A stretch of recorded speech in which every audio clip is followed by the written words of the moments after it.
ज्ञानमूर्तिं द्वन्द्वातीतं गगनसदृशं तत्त्वमस्यादिलक्ष्यम् एकं नित्यं विमलमचलं सर्वधी साक्षिभूतं भावातीतं त्रिगुणरहितं सद्गुरुं तं Namami. Welcome to Nityananda Yoga, where we transcend the limits of conventional practice and dive deep into the source of our being, drawing from the original source of yoga itself. Today, we're embarking on a journey of a simple 308 asanas, the Dvitiya Vinyasa Krama. But it's not just about contorting the body or mastering complex postures. It is about connecting in oneness with the cosmos. Your body will be like wax, moldable and pliable. Today, as we embark on this journey, shed the notion of limitations. Forget the boundaries imposed by your bone and flesh. Instead, recognize yourself as the very source material of the cosmos, the consciousness from where we all come from. With each movement, you will not just be stretching muscles, you will be reaching into the depths of your consciousness. Visualize yourself as a sculptor, crafting your form with intention and precision. Want to grow 4 inches taller by the end of this session? Believe it, for your body is a wax waiting to be molded as per your intention. There is only one enemy towards this that we have built within each one of us, that is the parasites of negativity. Every muscle you have built in the moment of anger, of anxiety, of pain, of incompletion becomes the boundary of your consciousness. Today, we embark on a journey to detoxify ourselves, make us experience our original nature as divine. So as we go through these 12 components, which is so unique to Nityananda Yoga, from the original source, the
As Swamiji reveals, yoga is a ritual, a methodology to connect yourself with the divine.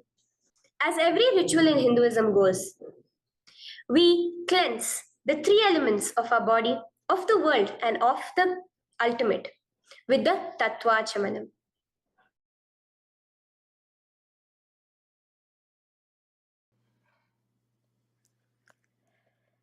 The next is the Tattva Chamanam. So now I request all the participants to have the Panchapatram and the Uddharani, the traditional cup and the spoon filled with some fresh water. Now,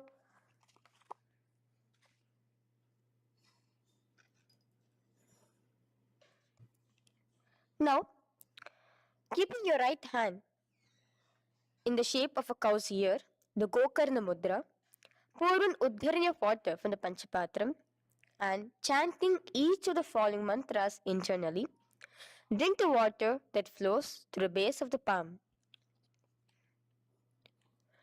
ॐ आत्मतत्त्वं शोधयामि स्वधा ॐ विद्यातत्त्वं शोधयामि स्वधा ॐ शिवतत्त्वं शोधयामि स्वधा. Wash your right hand with water from the Panchapatram. Now, chanting the following mantra internally, wipe the upper and lower lips twice using the base of the right hand thumb, moving the hand from right to the left of the lips. Om Ham Hridayaya Namaha. Wash your right hand with water from the Panchapatram. Now, with the tips of right hand index, middle and ring finger, touch above the upper lips and below the lower lips. Wash your right hand with water from the Panchapatram. Now, with the tips of right hand index finger and thumb joined together, touch your right nostril, left nostril. With the tips of right hand ring finger and thumb joined together, touch your right eye, right ear, left ear. Wash your right hand with water from the Panchapatram. Now, with the base of the right hand thumb and little finger, touch the navel, right chest, left chest. With the right hand, fingertips together, touch the top of the head, right shoulder, left shoulder, and your heart center. With that, we have the Sankalpa. The Sankalpa, the manifestation of our conscious intention. What is it today each one of us want to manifest through Nityananda Yoga? Hold that in your inner space. Through this conscious intention, which directly happens with the blessings, with the grace of the Supreme Pontiff of Hinduism, Bhagavan Sri Nityananda Paramashivoham, you will just see your intention manifesting as reality.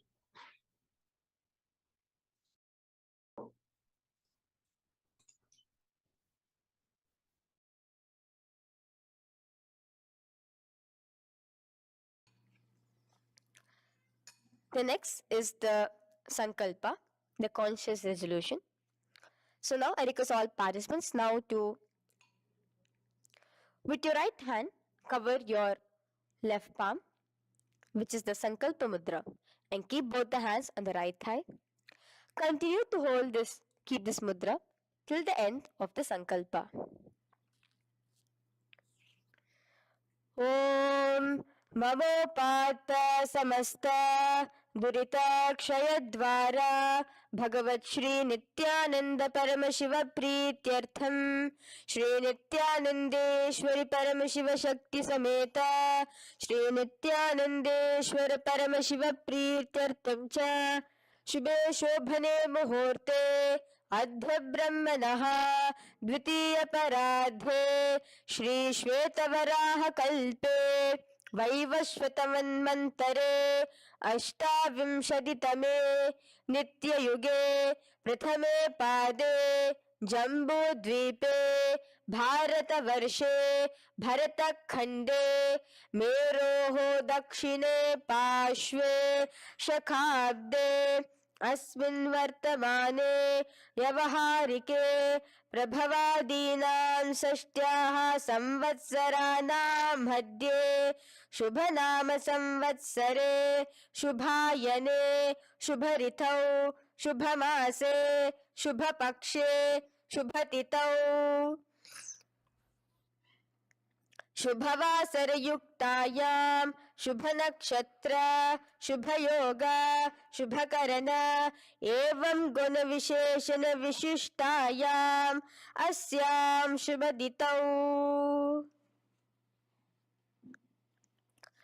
Shri कैलासोन्नत द्वादशांत Shyamala पीठारूढ़ Shri Meenakshi सुंदरेश्वरा भिन्न स्वरूप परशिव पुत्र रत्न कुमार गुरुमन्य तुल्यावतार श्री पार्वती स्तन्यपान लब्ध दिव्य ज्ञान विश्रुत सकल निगमागम सारभूत द्राविड वेद प्रवक्त्रे श्रीमत् परम शिव करुणा समधिगत मुक्तामय चतुरश्रयान गीयमान छत्र चामर श्री चिन्ह काहलादि समस्त बिरदावल्यलंकृत ज्ञान विज्ञान चक्रवर्ती सर्वजन संग सद्यो निर्वाण दीक्षा व्यापवर्ग वर्ष विश्रान जीमूत परमत कलभ केसरी शैव सिद्धांत स्थापनाचार्य श्री राजाधिराज पांड्य महाराज गुरु क्षपन शाक्यादि महांधकार निवारण ज्ञान भानु वीक्षण नरहार ध्वजोच्छेदन पूर्वक श्रीमद वृषभध्वज स्थापक शैव समय कर्त्रे सर्वज्ञ पीठारूढ़ श्री जगद्गुरु श्री ज्ञान संबंध देशिक स्वामी वागीश सुंदर माणिक्य वाचक स्वामी नाम अवतार भूत श्री ज्ञान संबंध स्वामी पुनरुद्धृत श्यामला पीत सर्वज्ञ पीत तृणवद्युत्तर द्विशततम गुरु महासन्निधान अरुणगिरि योगीश्वर परंपरागत अरुणाचल सर्वज्ञ पीठ गुरु महासन्निधान कैलास परंपरागत कांची कैलास सर्वज्ञ पीठ त्रयष्टम शतोत्तर द्विशततम गुरु महासन्निधान नित्योत्सव नित्य मंगल नित्य कल्याण नित्य रजित कैलास परंपरागत आदि कैलास नित्यानंद पीठ महासंस्थान महासिंहासन पीठ कर्त्रे साक्षात् श्री परम शिव समुद्भूत कैलास परंपरागत वैवस्वत मुनि इक्ष्वाकु हरिश्चंद्र भगीरथ श्री रामचंद्र सूरसेन इत्यादि अनवच्छिन्न सार्वभौम चक्रवर्ती परंपरागत चतुष्षष्टि योगिनी मंडिता चतुष्षष्टि संप्रदाय प्रवर्तक मनुधर्म शासन सूर्यवंश प्राप्त सर्वज्ञ पीत सुरांगी साम्राज्य मूधाभिषिक्त चूदामने साक्षात् श्री परम शिव समुद्भूत कपिल महागुरु पुनरुद्धृत महानिर्वाणि पीत अष्टोत्तर सहस्र श्री महामंडलेश्वर साक्षात् श्री परम Shiv समुद्भूत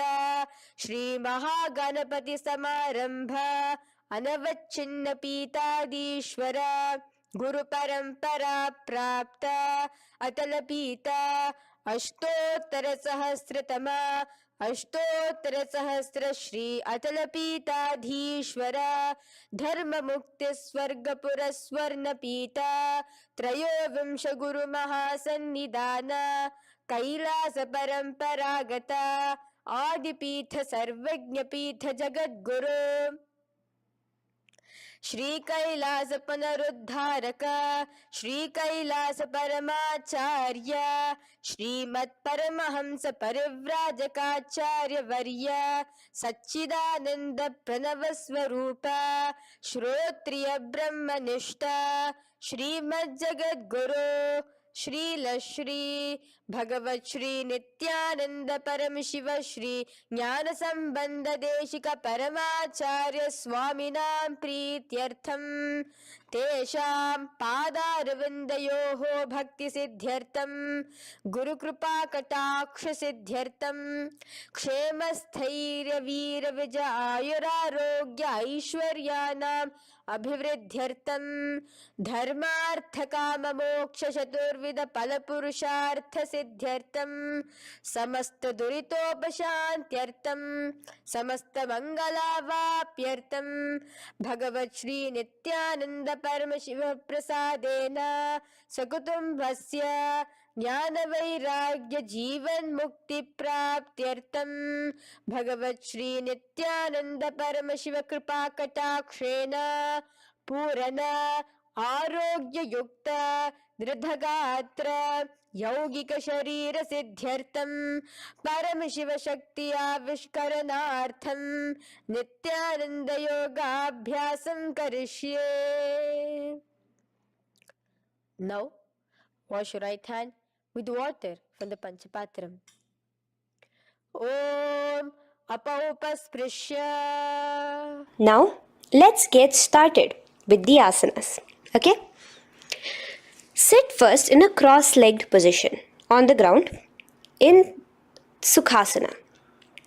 Bring your hands into the Bindu Mudra with your thumbs and index fingers touching each other. Place it on top of your knees. Here we have the Kumbhaka, the pranayama of Samana Kumbhaka. As you inhale and exhale, visualize flames licking up your spine. Do the bandhas, the locks, the Mahamudra Bandha, all three of the bandhas, where you are doing the Jalandhara Bandha, tucking in your chin to your chest, the Udyana Bandha, sucking in your stomach, and the Moola Bandha, clenching your perineum. For the first set of asanas, we have the japa Soham, which you'll be repeating in your throat center. As you do Sukhasana, visualize Lord Shiva in your inner space. The next asana is Parvatasana. Now, from the seated position, bring both your feet to the opposite thighs. Clasp your hands together in front of your heart center in the Anjali Mudra and raise it above your head. Keep your hands as straight as you can. Continue the Samana Kumbhaka and the Japa of Soham.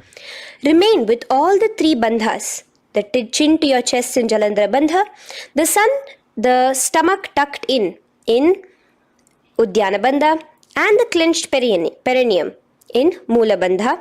Here, visualize yourself as Mount Kailash.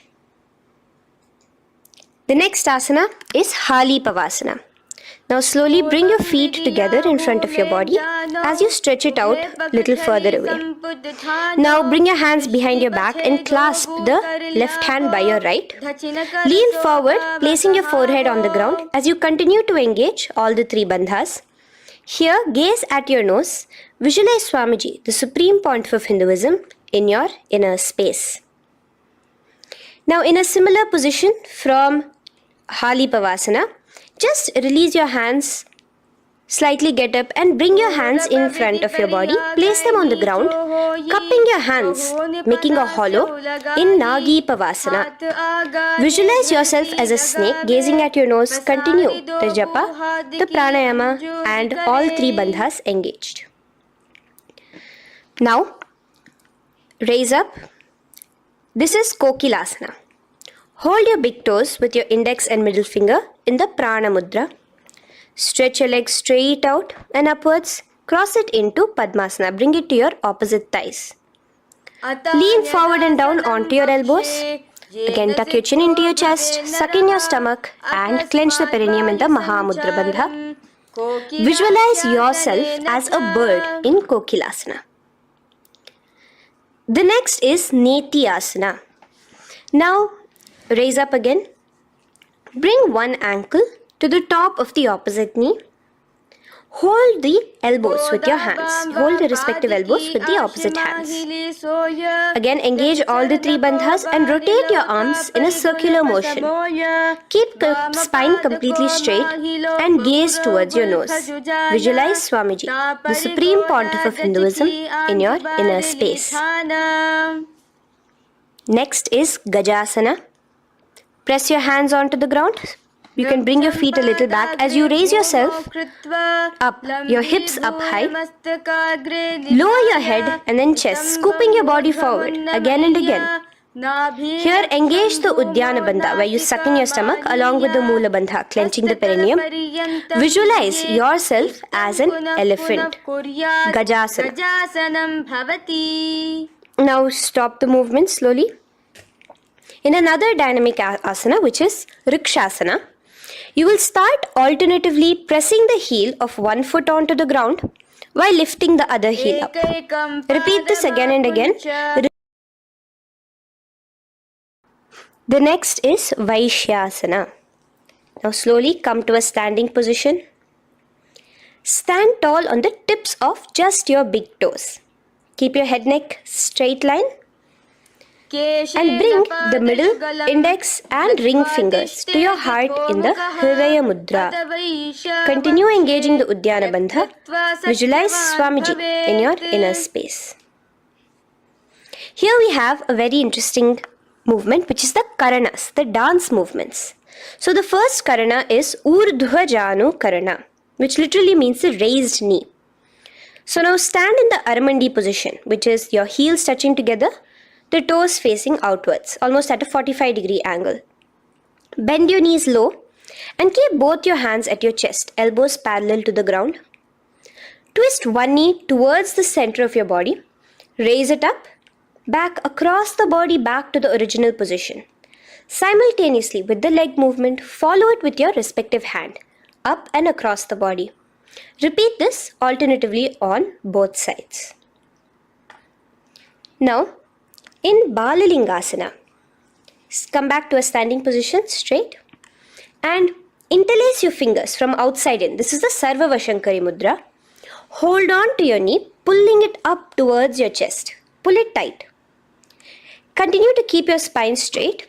Engage all the three bandhas, the Jalandhara Bandha, the Udyana Bandha and the Moola Bandha. As you are holding your knee, visualize yourself holding, caressing a baby. Balalingasana. The next asana is Pada Pidanasana. Now the same foot which is raised, clasp it with your hands and pull it behind towards your body, holding it with both your hands. Again, engage all the three bandhas, standing tall. Visualize Swamiji, the supreme pontiff of Hinduism, in your inner space.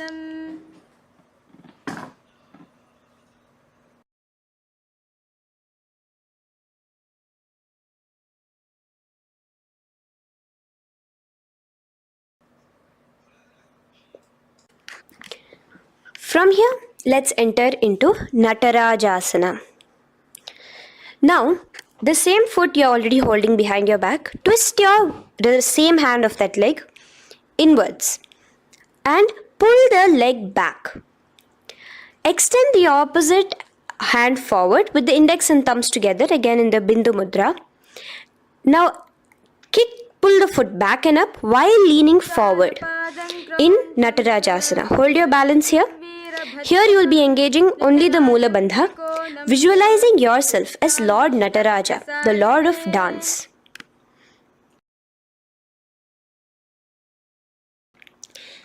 Now again let's repeat Balalingasana on the other side with the other leg.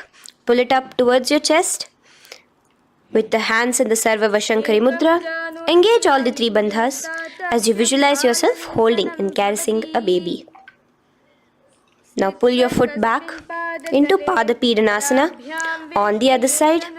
Remain with all the three bandhas engaged. Visualize Swamiji in your inner space.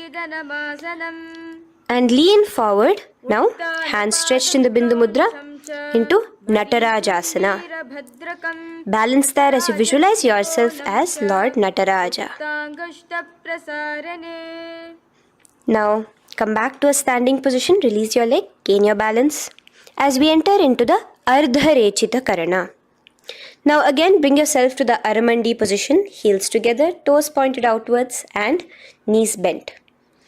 Now from this position, bring your right foot onto the tips of the toes behind the left heel. The heel should be up. Bring your left hand towards your chest, parallel to the ground again, And extend the right arm out and wide like a pendulum. Bring it back towards your chest.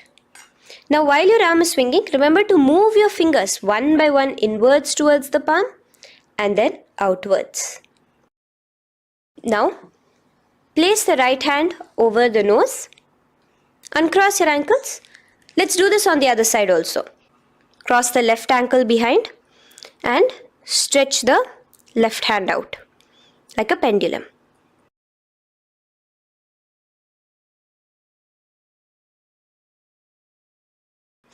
Bring it to your nose. Uncross the ankles. Now let us enter into the skeleton dance. It's a very powerful meditation. It cleanses the muscle memory.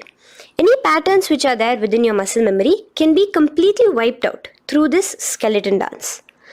Just 2 simple steps. Now stand straight. Visualize yourself as a skeleton. You can close your eyes. Just visualize yourself as pure bones. There are no muscles, no veins, no nerves, tissues, organs, nothing. Just bones, a skeleton form. And shake your body intensely. As a skeleton, you are moving yourself wildly, intensely. Just shake it all out. Move your hands, move your legs, your head. Let there be no bone in your body untouched. Just move it. Move wildly, shake. Literally feel yourself throwing all the patterns out of your system with the intensity of your shaking.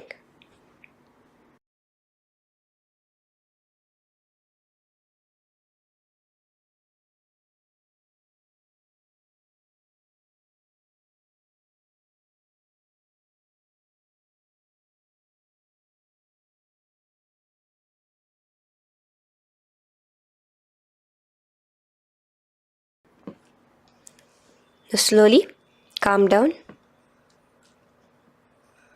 Take a few steps, gain your breath back. That's a powerful meditation we did. Let us do the next Karana. Again, come back to a standing position. Do the Aramandi. Your toes outwards, knees bent with your feet together. Now here, raise your hands above your head. Keep your palms completely straight and cross the wrists with the palms facing forward and the back of the hands outward.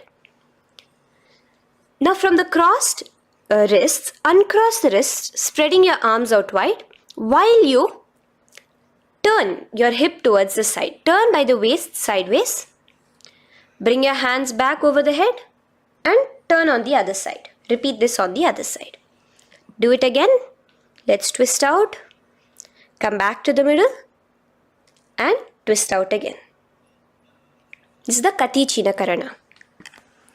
Now stand tall. Raise your hands above your head. Bring yourself to the top of the tip of your toes.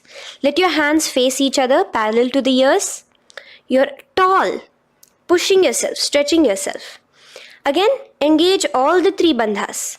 Tucking in your chin to the chest, sucking in your stomach and clenching your perineum. Visualize yourself as a palm tree.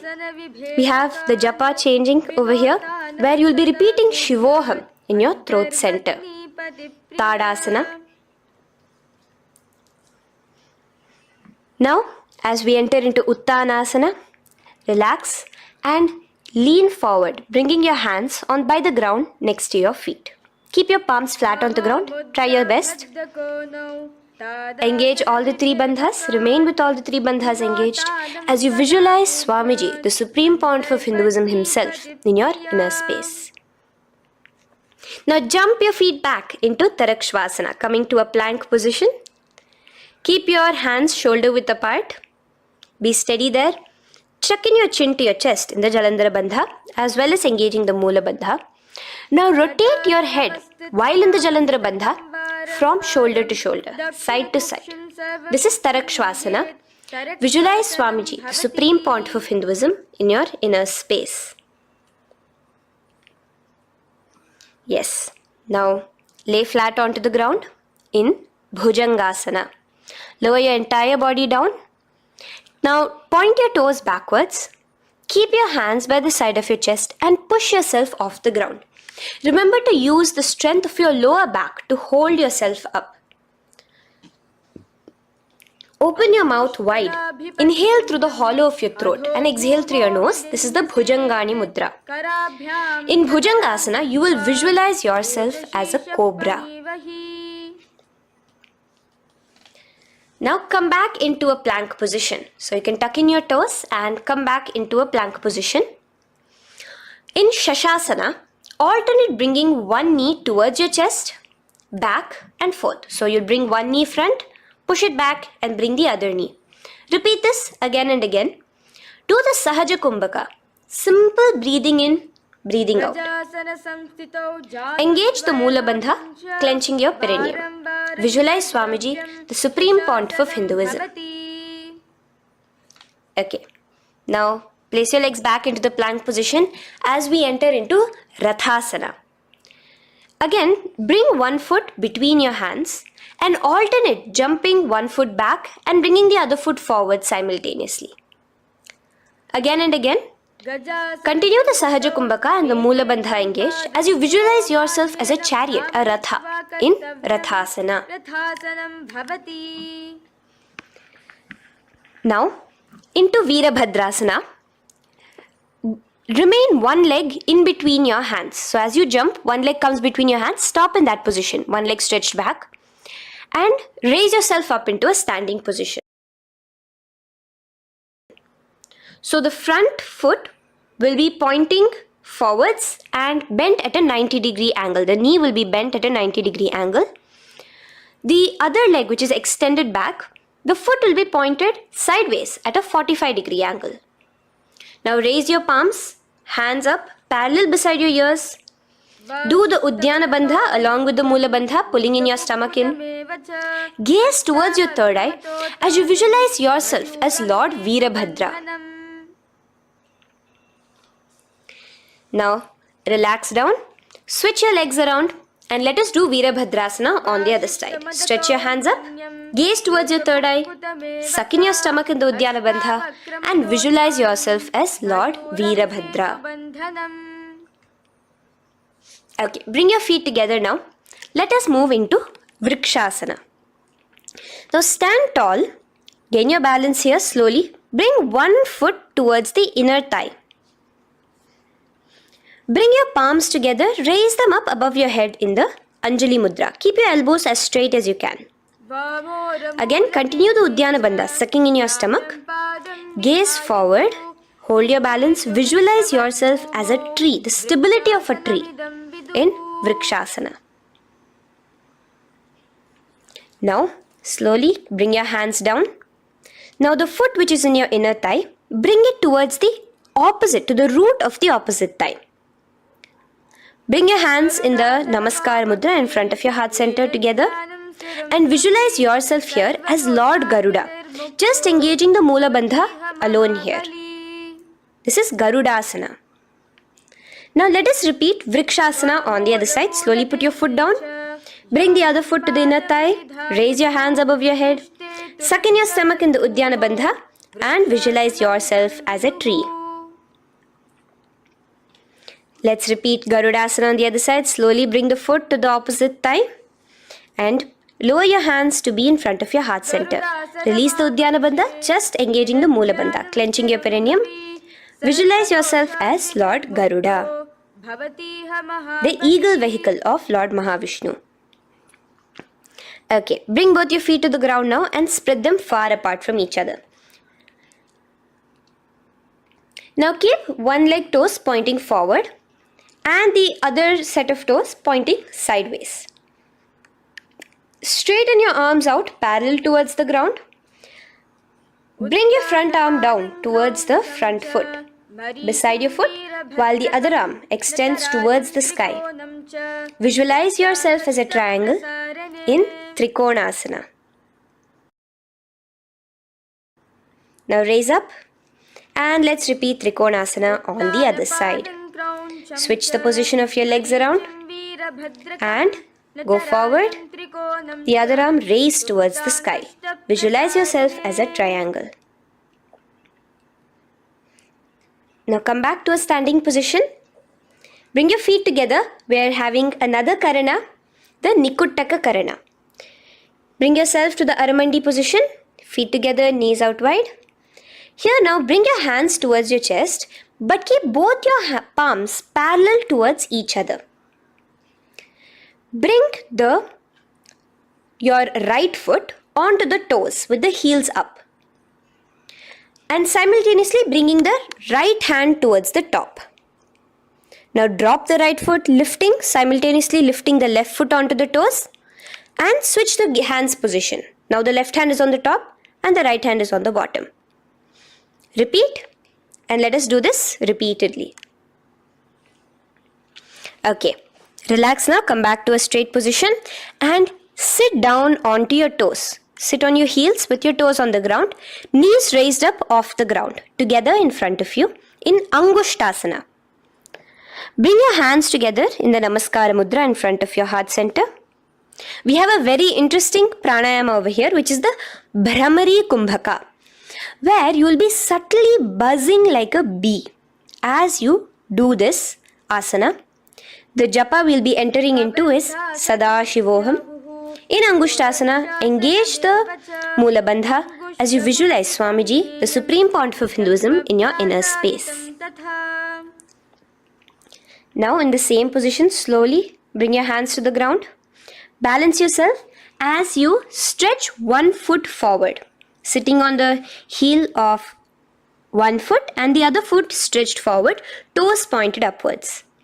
Bring your hands to the Vara Mudra, just the tips of the finger on the ground while the palm faces forward, both your hands.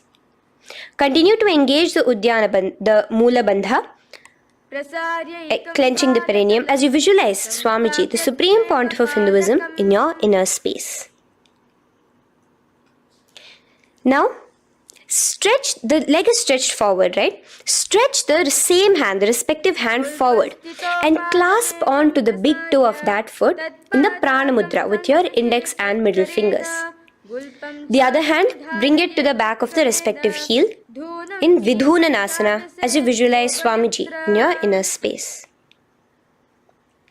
Okay, bring your 2 feet back together as we repeat Saurasana on the other side. Stretch your left leg forward now. Palms in the Vara Mudra on the ground. Visualize Swamiji in your inner space. And lean forward into Vidhunanasana on the other leg. Clasp your toes. Bring the other hand to the back heel. Continue to visualize Swamiji.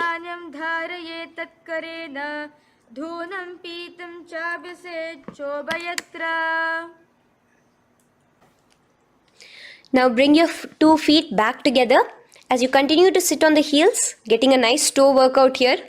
Balance on your toes, bring your knees together in front of you. Now place your palms on top of the respective knees with the hands facing upwards, the palms facing upwards. Leave a slight gap between your palms and knees. As you gaze forward, engage the Jalandhara Bandha, tucking in your chin to your chest, and look between the gap between your hands. Brahma Jurankushasana. The next is Kapilasana. Now spread your knees wide and place them onto the ground. Keep your hands on the respective knees. Pull your stomach in and up in the Uddiyana Bandha. Gaze towards your nose as you visualize yourself as Maha Kapila Muni, the first man that ever started thinking. In the same position, just release that Uddiyana Bandha. Release the lock of the stomach, but continue to clench your perineum in Mula Bandha as you switch your gaze to your third eye. So from your nose, switch your gaze to the third eye. Visualize Swamiji, the Supreme Pontiff of Hinduism, in your inner space. Bhadra Gorakshasana. Next is Suryasana. Now, your toes are tucked. Just lift your knees off the ground, wide apart. Bring your hands together in the Padma Mudra with the little fingers and thumbs joined together. Engage the Uddiyana Bandha, suck in your stomach and raise your hands up tall above your head. Slightly lean back as you look towards the gap between your hands. Visualize Lord Surya in your inner space. Now relax, slowly bring your hands to the ground. Sit on top of your heels. the toes flat. Here, keep your hands on top of your knees and lift your tongue up against the roof of your mouth in the Manduki Mudra. Do the Sahaja Kumbhaka, simple breathing in and out. Engage the Mula Bandha, clenching your perineum. With the Japa Sadashivoham, repeating in your inner space, here you will visualize yourself as a frog in Mandukasana. Your tongue pressed against the upper palate. Is your frog-like tongue catching the nectar of immortality dripping from your Sahasrara Chakra? Gaze towards your third eye in Mandukasana. Now from here itself, moving into Uttana Mandukasana. Just bring your hands to the opposite shoulders, remaining in the same seated position. Continue with the Uddiyana Bandha engaged, gazing at your third eye. The Manduki Mudra, tongue pressed against the top of your palate, visualizing yourself as a frog in Uttana Mandukasana. Slowly bring your hands out from behind your back. Now slightly raise up and cross your ankles behind you. Sit on top of your crossed ankles. Keep your knees wide and your fingers spread on the top of your knees, both your hands. Open your mouth wide and stick out your tongue, exhaling forcefully. Gaze at the tip of your nose. Repeat this several times because you're visualizing yourself as a lion in Simhasana. The next asana is Bhadrasana.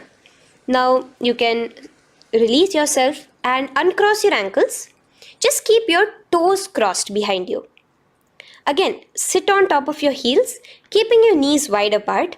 Cross your hands behind your back, hold on to the big toes in the Prana Mudra with your index and middle fingers. Apply the Jalandhara Bandha, tuck in your chin to your chest along with the Mula Bandha, sucking in your perineum. As you gaze towards your nose, here, resume the Brahmari Kumbhaka, buzzing like a bee subtly in your inner space as you visualize Swamiji, the supreme pontiff of Hinduism, in your inner space. Now, bring your hands out from behind you. As you bring yourself to a squatting position. Keep your feet flat onto the ground as close together as possible, but your knees opened wide. Bring your body in between your knees, your torso in between your knees, and take your arms in and around your knees towards the back, clasping your fingers, interlacing your fingers behind you in the Parashu Mudra. Gaze towards your nose. Visualize yourself as a crow in Kakabhusandhiya Asana. The next asana is Kani Pavasana. Unclasp your hands and place them flat onto the floor. Keep them shoulder width apart for good balance. Now, slowly bring your knees to the back of your arms, above the elbows. Lean your chin forward and down. Keep your gaze steady as you lift your feet off the ground. In Kani Pavasana, visualize Swamiji, the supreme pontiff of Hinduism, in your inner space. Now in the same position, slowly lower your head to the ground and stretch your legs up high, forming a tripod between your two hands and your head in Kapali Asana. Gaze at your nose, continue the Brahmari Kumbhaka, continue engaging the Mula Bandha and the Japa of Sadashivoham. Visualize Swamiji in your inner space. The next asana is Parshva Mayurasana. Slowly bring your feet down. Yes, relax. And now squat on your toes with your knees together and twist your body. Place both the hands to one side of your knees. Now bring one of your elbows to the knee and the other of your elbows towards the hip. Lean onto your arms, balance, extending your legs out to the side. Gaze towards your third eye, visualizing yourself as a peacock. In Parshva Mayurasana, as you do the pranayama, the Rechaka Kumbhaka, let your exhalations be prolonged and your inhalations be slightly shorter. Now relax, bring your feet to the ground and bring your body to the other side of your knees as you repeat Parshva Mayurasana on the other side. Lean forward, stretch your legs, gaze at your third eye. Visualize yourself as a peacock.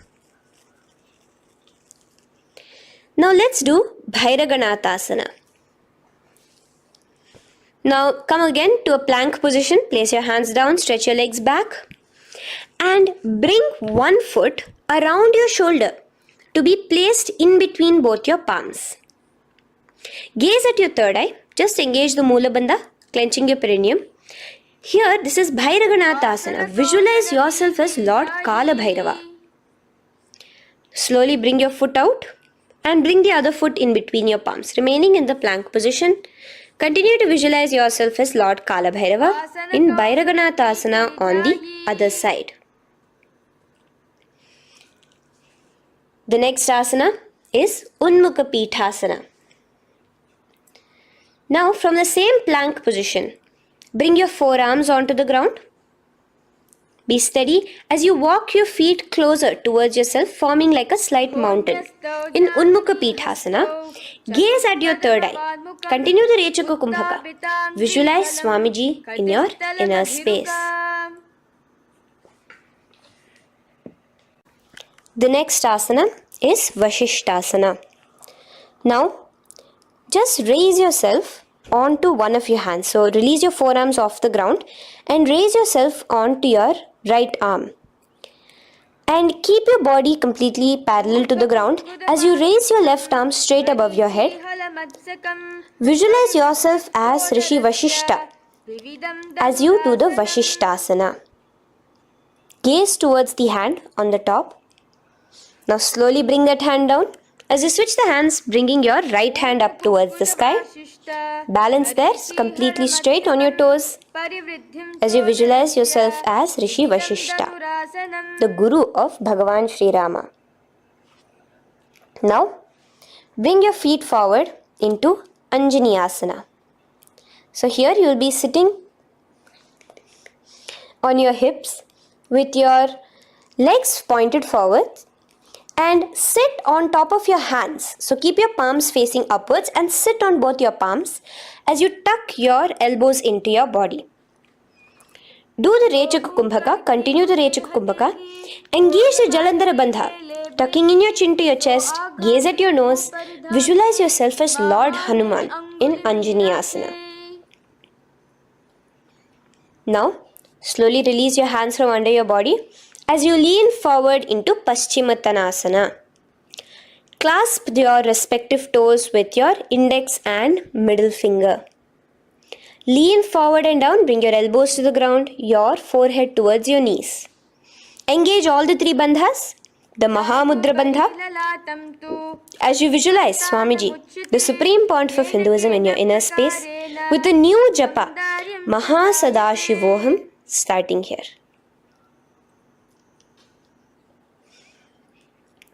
The next is Ugrasana. Now, you can raise up and clasp your hands behind your neck in the Parashamudra. Interlace both your fingers. Lean forward and down, bringing your forehead to your knees and your elbows onto the ground. Again, engage all the three bandhas in the Mahamudra Bandha as you visualize Devi Kali in your inner space in Ugrasana. The next is Marichi Asana. So raise up and keep one leg pointed forward while you bring the other leg towards the groin, the knee pointed upwards. Place the foot flat on the ground.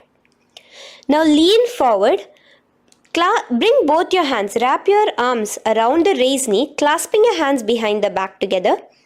Bring your chest to the thigh with your head towards the knee. Here engage just the Mula Bandha, sucking in your perineum. As you visualize yourself as Rishi Marichi in Marichi Asana. The next asana is Mahamudrasana. Now slowly raise up and the raised knee, let it rest by your side with your leg towards the inner thigh of the opposite leg. Now again reach down. Hold your foot, bring your elbows to the ground, your forehead to your knees. Engage all the three bandhas in the Mahamudra Bandha. Gaze at your nose, visualize Swamiji himself in your inner space. Raise up. Let's repeat Marichi Asana on the other side. Bring the other foot straight while the other foot comes into the groin. Knee up. Lean forward, clasping your hands behind your back. Visualize yourself as Sage Marichi. Now from here, raise up, engage all the three bandhas. As you let your knee fall to the side, lean forward, clasping the foot. Gaze at your nose. Visualize Swamiji in your inner space in Mahamudrasana on the other side. Now, bring yourself to a seated position. Sit and bring the soles of your feet together. Bend your knees and keep your heels as close towards you as possible. While try to touch your knees to the ground. Clasp your feet together with both your hands. Maintain a straight spine. Gaze towards your nose in Bhadrasana 2. Visualize Swamiji, the supreme pontiff of Hinduism, in your inner space. The next asana is Gwali Pavasana. Now, keeping your feet together, just bring your hands towards the respective knees. Just lightly place them there. Tuck your chin to your chest in the Jalandhara Bandha, continuing to engage the Moola Bandha, clenching your perineum. As you gaze at your nose, visualize Swamiji, the supreme pontiff of Hinduism, in your inner space. Now, push your soles slightly further away from you. The joined feet, push it further away from your body. And lean forward, keeping both your hands, the fingers inside of the feet. Hold the soles of your feet. Lean forward and down. Bring your forehead to the ground. Gaze at your nose. Visualize the Yoni Mandala in your inner space. In Joni Asana. The next is Midiki Pavasana. Raise up. Stretch your arms out wide beside your body as you lean forward, your arms going over your knees. Bring your forehead to your feet. Continue to gaze at your nose. Visualize Swamiji, the supreme pontiff of Hinduism, in your inner space. Now, in Siddha Samadhi Asana, raise yourself up. Now, put your forearms underneath the calves of the respective legs. Let your palms face up towards the sky as you bring your head down to your feet. Gaze at your nose as you visualize Lord Surya in your inner space in Siddha Samadhi Asana.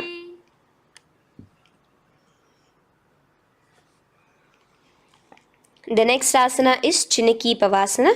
Raise up now. Bring both your feet together in front of you. Bring your feet back close to your body. Now place your hands underneath both the feet and pull your feet open like a book facing towards the sky. Both your feet. Press your elbows onto your thighs near the knees and gaze towards your nose, visualizing Swamiji in your inner space in Chiniki Pavasana. Giving yourself a nice stretch. Now release your feet and bring your hands to the respective knees. Gently push down on your knees, pushing it towards the ground. Suck in your stomach in the Udyana Bandha. Gaze at your third eye, visualizing Swamiji in your inner space. This is Charapata Chokasana. The next asana is Bhairavasana. Now, continuing to remain with your feet together, you can use the help of your hands to bring your toes onto the ground with your heels pointed upwards. Just push yourself and try to do it. Continue to remain with the Udyana Bandha engaged, your stomach sucked in. Bring your hands to the Bindu Mudra with the index and thumbs together on top of the knees. Gaze at your third eye. Visualize yourself as Lord Kala Bhairava in Bhairavasana. The next asana is Samanasana. So slowly you can bring your feet out from underneath. Take now one foot towards your chest, holding with both your hands as the other foot rests by the perineum. Pull the sole onto your chest. Gaze at your third eye. Visualize yourself holding the breath in the Mooladhara Chakra, the Chaturdala, the 4-petal lotus of your body. Gaze at your third eye. Visualize Swamiji, the supreme pontiff of Hinduism, in your inner space in Samanasana. From here, let's move into Apanasana.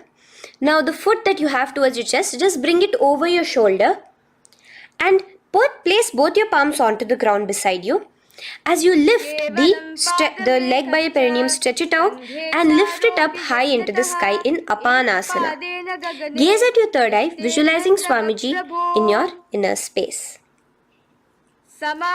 Let's repeat Samanasana on the other side. Bring your foot down. Clasp the other foot towards your chest. Gaze at your third eye, visualizing Swamiji in your inner space. And bring the foot onto your shoulder as we repeat Apanasana on the other side.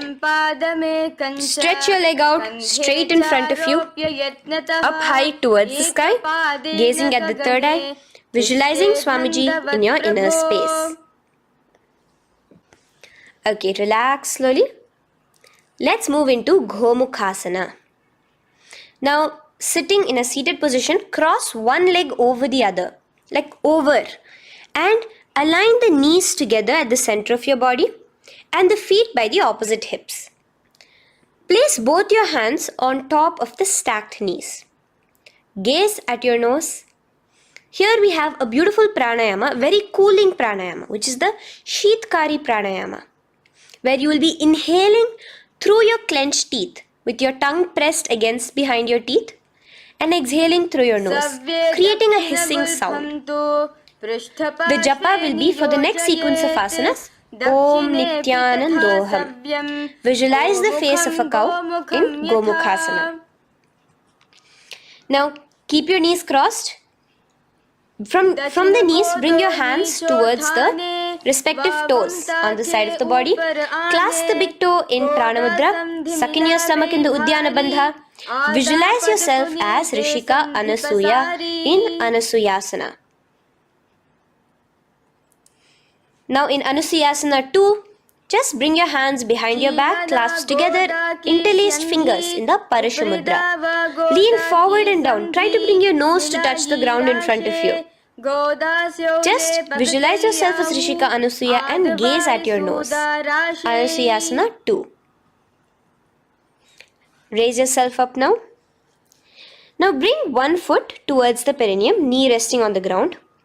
Raise your other foot with the foot in front of the lying down foot, knees pointed upwards towards your chest. Place your hands on the respective knees. Keep your spine tall, chest out. Gaze at your nose. Visualize yourself as Lord Garuda, the eagle vehicle of Bhagavan Mahavishnu. Garudasana 2. From here, moving into Naradasana. Now, keep both your hands, bring both your hands behind your neck and clasp them in the Parashamudra. Interlace your fingers behind your neck. Twist outward of the raised knee. Just keep your whole body outside of the raised knee. Gaze towards your third eye, visualizing yourself as Devarishi Narada in your inner space. From Naradasana, let's enter into Matsya Pithakasana. Place one foot on the top of the opposite thigh. Wrap your respective arm across the knee, holding on to the opposite shin. Extend the opposite hand straight. Hold on to the respective toe with the index and middle fingers in Prana Mudra. Gaze towards your nose. Visualize Matsyavatara, the fish form of Bhagavan Mahavishnu in your inner space in Matsya Pithakasana.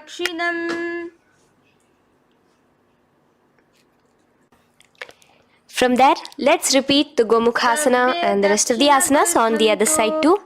So slowly you can cross your knees over to the other side in Gomukhasana. Keep your hands on the top of your knees. Gaze at your nose as you visualize the face of a cow in Gomukhasana. Continuing into Anasuyasana on the other side, bring your hands to your toes.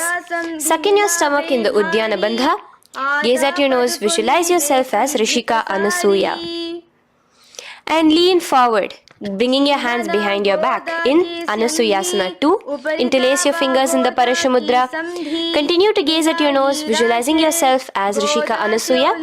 As you relax the Uddiyana Bandha, just clenching the Mula Bandha alone. Raise up, bring your feet together in front of you as we enter into Garudasana 2. Place your hands on the respective knees. Stay straight. Visualize yourself as Lord Garuda as you gaze towards your nose.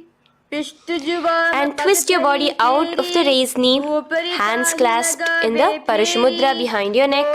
Gaze at the third eye, visualizing yourself as Devarishi Narada.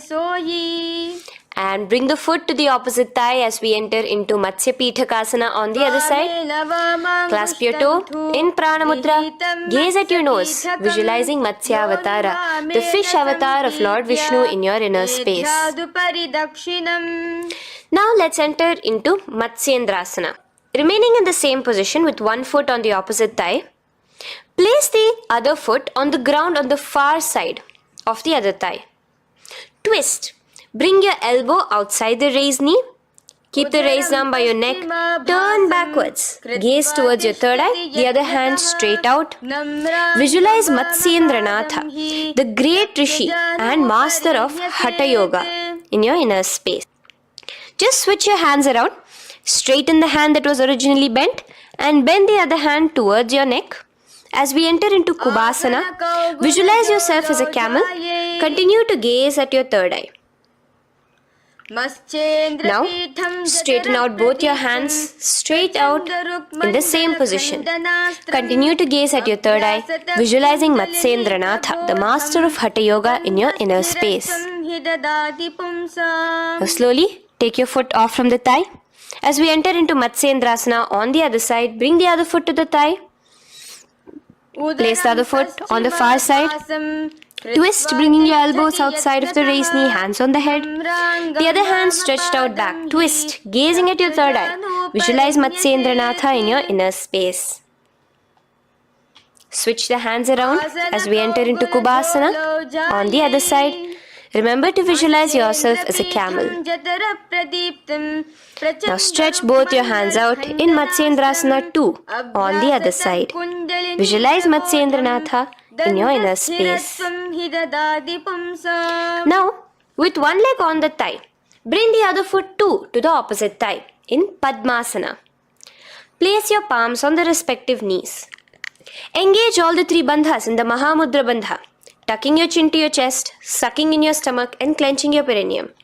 We have a new pranayama here, which is the Shitali Kumbhaka, where you will continue to inhale through the teeth without creating the hissing sound, and exhale through your nose. A new japa of Om Nityananda Mahasadashivoham starts here.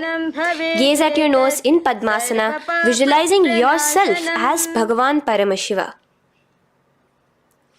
Now, keeping your legs in the same position, just cross your hands over each other, clasping onto the toes with your index and middle fingers in the Prana Mudra. Gaze at your nose, visualize yourself as Devi Parvati, the consort of Lord Paramashiva in Padmasana 2. Now, uncross your hands. Take your hands and insert it into the gap between your thighs and your calves. Put both your hands within and pull it out on the other side. As you balance on your hands, lifting your whole body off the ground, visualize yourself as a rooster in Kukkutasana. Now relax. Take your hands out from inside your feet as we enter into Baddha Keki Asana. Place your hand onto the ground as you raise up on your knees. Place your palms on the ground, fingers pointing towards the legs. Now keep your elbows together, pressed against your navel. Slowly lean forward, balancing, and extend your knees off the ground, visualizing Swamiji in your inner space. In the same position, stretch your legs out behind you. In Mayurasana, visualize yourself as a peacock. Hold your balance. Relax now. Yes, relax flat onto the ground into Makarasana. Lay down completely flat. Keep your feet pointing outwards, far away from each other. Place your forehead on the mat. Interlace your fingers behind your neck in the Parashamudra. Just relax, visualizing yourself as a crocodile. As we go back to the Sahaja Kumbhaka, the simple breathing in, breathing out. Just keep the Moola Bandha alone engaged.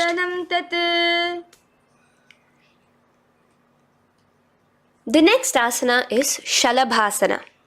Now lay on your stomach and place your hands on the ground beside the chest. From the laying position, raise your legs up. Use your core strength to bring your thighs off the ground.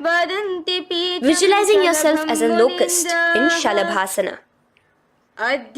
Relax your feet down and bring your hands to your feet, pulling your feet down towards the ground beside your hips. In Ushtrasana, visualize yourself as a camel. Now slowly kick your legs back.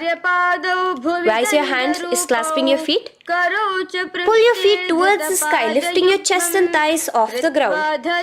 In Dhanurasana, gaze at your third eye. Visualize yourself as Paramashiva's bow. Relax slowly and come up to a sitting position. In Bhagasana, sit on both your knees with your head, neck and spine straight. Clench your perineum in the Mula Bandha. Place your hands on top of your knees. Gaze towards your third eye, visualizing Swamiji, the Supreme Pontiff of Hinduism, in your inner space. From here, we enter into Gohyasana. We have a couple of headstand postures here, so get yourself ready. Now, place your forearms on the ground with your fingers interlocked.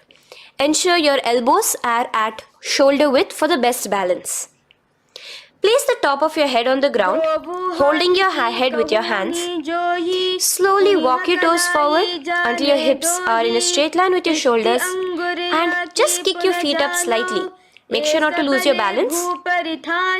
Keep your knees bent together at your chest, toes pointed upwards.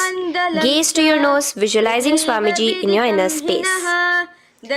From here, stretch your legs out into Shirasasana, continuing to hold the balance there as you continue to gaze at your nose, visualizing Swamiji in your inner space. Bring your feet to the ground, relax slowly. The next asana is Podhyasana. So come to a seated position. Bring your hands behind your calves, stretching your legs up and your forehead to your knees. Visualize Swamiji in your inner space. Here we have a new Kumbhaka, which is the Bhastrika Kumbhaka, where you will be exhaling forcefully, making the sound of a bellows. Podhyasana. The japa for this next series is Om Nityananda Paramashivoham, the Mahavakya. Relax yourself. Continuing to remain balanced with your legs up, just bring your hands to the opposite shoulders.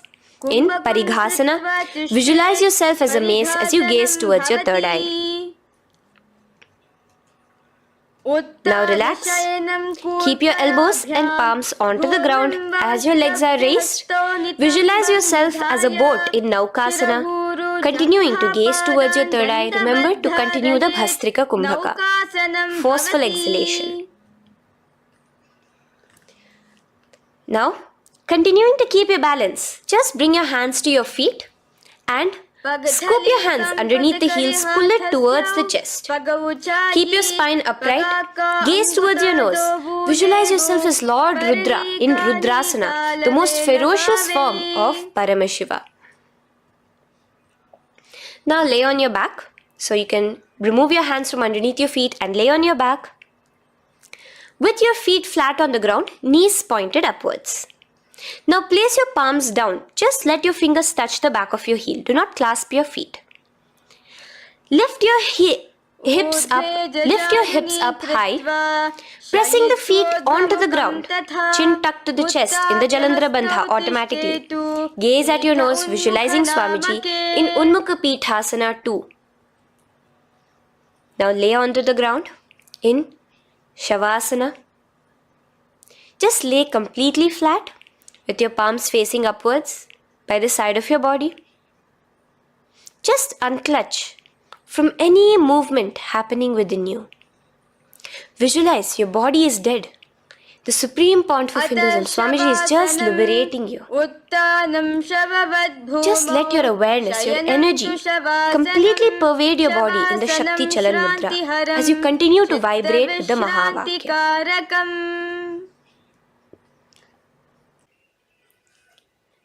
Roll over to one side and come to a seated position. Feel the life entering your body back. In a seated position, let us get continued with the sequence. We have 200 asanas more to go, starting with Yathasanishtasana. In Yathasanishtasana, sit in any posture you are completely comfortable in, bringing your hands into the Bindu Mudra with the thumbs and index touching. Start off with the Samana Kumbhaka. As you're inhaling and exhaling, feel flames licking up your spine. Clench your perineum in the Moola Bandha with the japa Om Nityananda Paramashivoham for the remaining of the sequence. Visualize Swamiji in your inner space. From here, moving into Samasana, where you bring your feet to a cross-legged position. Keep your hands on your knees with the thumbs and index touching in the Bindu Mudra. Just inhale and exhale as you visualize Swamiji in your inner space. The next is Muktasana. Press your left foot against your genital region. Place the right foot on top of your left. Keep your hands facing downwards on top of your knees. Sit straight, gazing towards your nose. Visualize yourself as a sage liberated by Swamiji himself. Now, continue to remain in the same position as we go into Siddhasana, where your gaze will be switching from the nose to your third eye. Continuing to visualize Swamiji in your inner space, ensure the Moola Bandha, the perineum, is locked. In Siddhyasana now, continuing the same position. Engage all the three bandhas, sucking in your stomach, bringing your chin to your chest in the Mahamudra Bandha. Switch the gaze to the ground in front of you from your third eye. Visualize Swamiji in your inner space.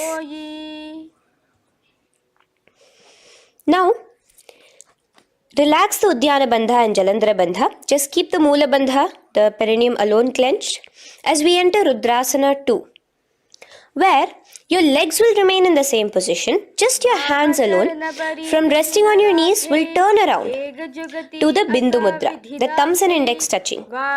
Gaze towards the third eye, visualize yourself as Lord Rudra, the fierce dimension of Paramashiva. The next is Santadhunasana. Keep your hands in the Bindu Mudra, your legs crossed in the same position as you switch your gaze from your third eye to your nose, visualizing Swamiji, his tranquility, unshakable nature. Now, relax the Bindu Mudra, keep your legs in the same position, and bring your hands to your navel, cupping one palm over the other in the Samputa Mudra. It looks sort of like a lotus bud.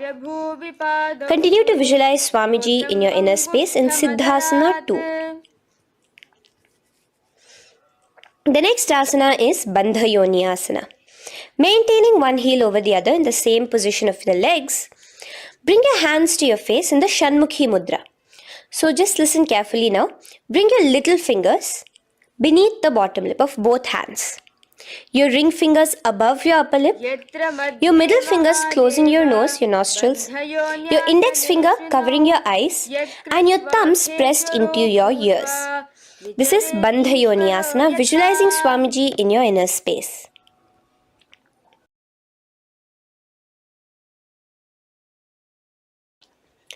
The next asana is Virasana. Now, you can remove your hands from your face and bring one foot onto the thigh, onto the opposite thigh, and the other foot underneath the thigh. Keep your hands in the Bindu Mudra, thumb and index fingers together on the top of your knees as you embody the space and state of bravery, Veera, in Virasana. Now, changing the leg position again as we enter into Valmikasana, keep your left heel on the right side of the generative organ, toes under the thigh. Keep your right foot on top of the left leg, toes by the knee. Again, bring your hands into the Bindu Mudra on top of the knees. Gaze towards your third eye. Visualize Rishi Valmiki, the poet, the first poet and author of Ramayanam. The next asana is Joni Mudrasana. So you're going to remain here As you switch your gaze to your nose, visualizing the Yoni Mandala, a beautiful formation, divine cosmic geometry, representing Devi, Shakti, a symbol of the creative energy of the universe in Joni Mudrasana. In the same position, switch your gaze to your third eye, continuing to visualize the Yoni Mandala in your inner space.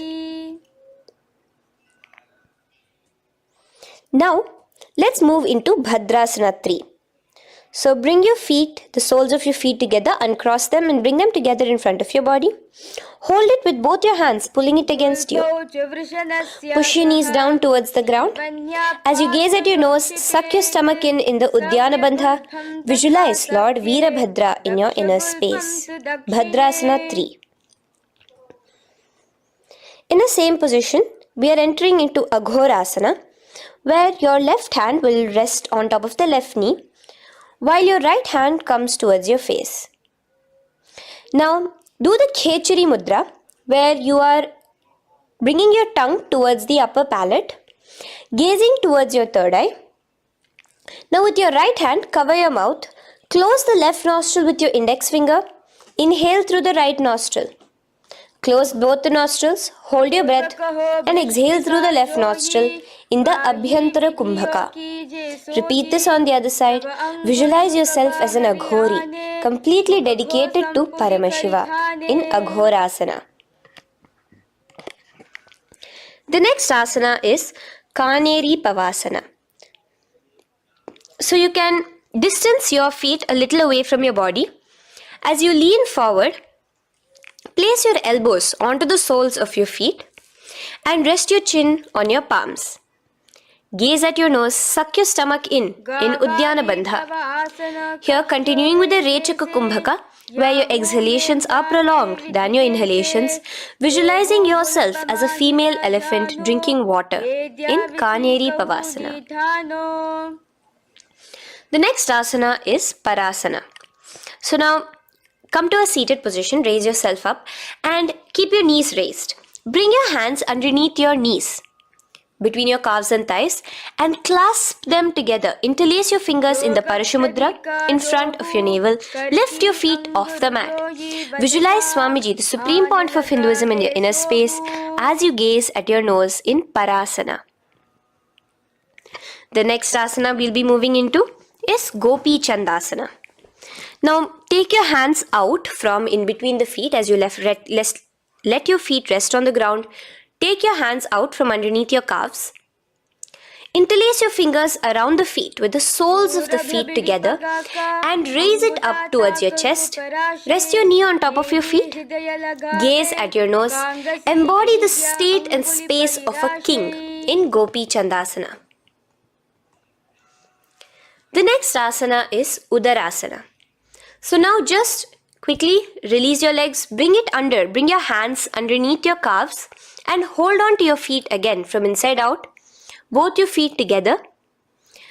Bring your feet up to your chin, resting your chin on top of the interlaced fingers. Bring your feet to your chest, gaze at your nose, visualizing your body, the supreme point of Hinduism, free from any defects in Udarasana.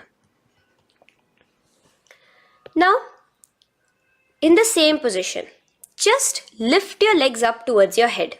Let the top of your hands come towards the top of your head, your forehead. And this is Vishishtasana. Visualize yourself excelling in everything in this posture.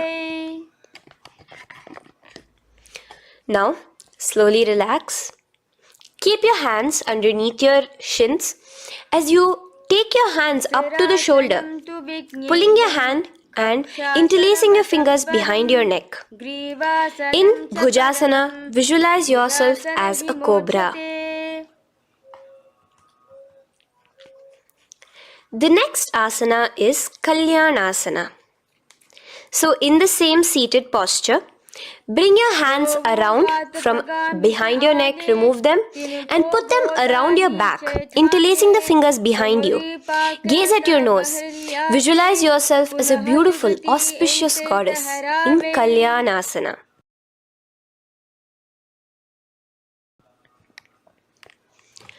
The next posture is Sankatasana. So now, uncross your hands from behind you. Release yourself completely onto the ground. Place your left knee on the mat and the left foot flat. Sit on top of your left foot, knee pointed forward. Raise your right leg on top of the left, bringing the right heel to the left hip. Place your hands on the opposite knees. Here, do the Ujjayi Pranayama. As you inhale and exhale, make the sound of an ocean. Visualize yourself as a swan, a beautiful swan, in Sankatasana. The next is Dhenukasana. Just in the same position, slide your left heel to the left hip. Keep your right knee on top of the left. Place both your hands on your right thigh. Visualize a cow in your inner space as you suck your stomach in the Uddiyana Bandha, Dhenukasana. Now slowly uncross your legs as we move into Matsyendrasana. Place the right foot on the left thigh, the left foot on the right knee. Bring your left hand behind your back, hold the right thigh. Twist a little bit. Place your right hand on your left thigh. Twist your body, gaze towards your third eye, visualizing Swamiji in your inner space. The next asana, Matsyendrasana 2, just untwist your body. As you clasp the respective toes of both your feet with your hands, lean forward and down, bringing your forehead to the ground in front of your feet. Visualize Swamiji, the Supreme Pontiff of Hinduism, in your inner space. Raise up now. Keep your legs in the same position. We have the Guru Asana. Interlace your fingers together and place it over the topmost knee. Suck in your stomach in the Uddiyana Bandha. Clench your perineum in the Moola Bandha. Tuck your chin to your chest in the Jalandhara Bandha. As you engage all three bandhas, visualize Swamiji in your inner space. Let us now repeat Sankatasana on the other side. So, you can release your hands, your legs as you cross the other leg over. Visualizing yourself as a swan, remember to put your hands on the opposite knees. The next asana, Dhenukasana, repeating it on the other side. Slide your leg out, bring both your hands to the topmost knee. Suck your stomach in the Uddiyana Bandha. Visualize a cow in your inner space. Matsyendrasana again, repeating it on the other side. Bring your legs to the cross-leg position. Twist your body around as you gaze at your third eye, visualizing Swamiji in your inner space.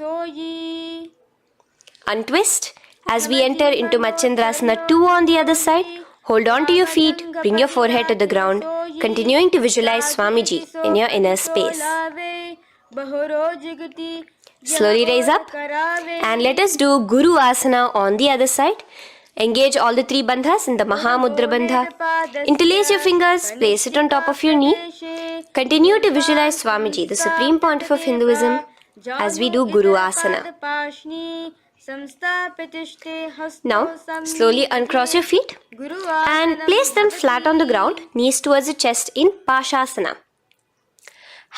Keep your hands holding the opposite knees, thighs together, and keep your spine completely erect. Continue the Khechari Mudra, where your tongue is pressed against the roof of your mouth. As you gaze at your third eye, visualize Swamiji in your inner space. Continue the Ujjayi Kumbhaka. As you breathe in and out, make the sound like an ocean. Now in the same position, just bring your chin towards your knees in Bodha Shokasana. Lean forward, gazing at your nose, and visualize Swamiji, the abode of bliss in your inner space. Now raise up and bring your hands, uncross your hands, bring your hands underneath your knees, clasping the opposite elbows in Kurakatasana. Gaze at your nose, visualizing Swamiji in your inner space. Now, in the same position as Kurakatasana, just cross your ankles into Sumati Asana. Toes pointed upwards, Gaze at the nose. Visualize the great sage and Maharishi Sumati in your inner space. The next asana is Dandasana. Extend your feet out straight in front of you. Keep your arms straight above your head. Interlace the fingers from inside out. Let your wrists point outwards. Engage the Mahamudra Bandha, all the three bandhas. As you gaze at your nose in Dandasana, visualize Swamiji in your inner space. The next is Arambhasana. Now keeping your legs straight, release the Jalandhara Bandha and the Udyana Bandha, keeping your perineum clenched in Mula Bandha. Lean forward and down. Hold your big toes in the Prana Mudra with your index and middle fingers. Head to your knees. Do here the Nadi Shodhana Pranayama. Inhale through the left nostril, hold and exhale through the right. Visualize Swamiji in your inner space. The next is Bhidokasana. So slightly raise your body up and bring your hands underneath your knees, extending your knees slightly up. Keep your heels a bit apart from each other and clasp your feet. Bring your shoulders down, wrapping your hands around your legs. Gaze towards your third eye, visualizing Swamiji in your inner space.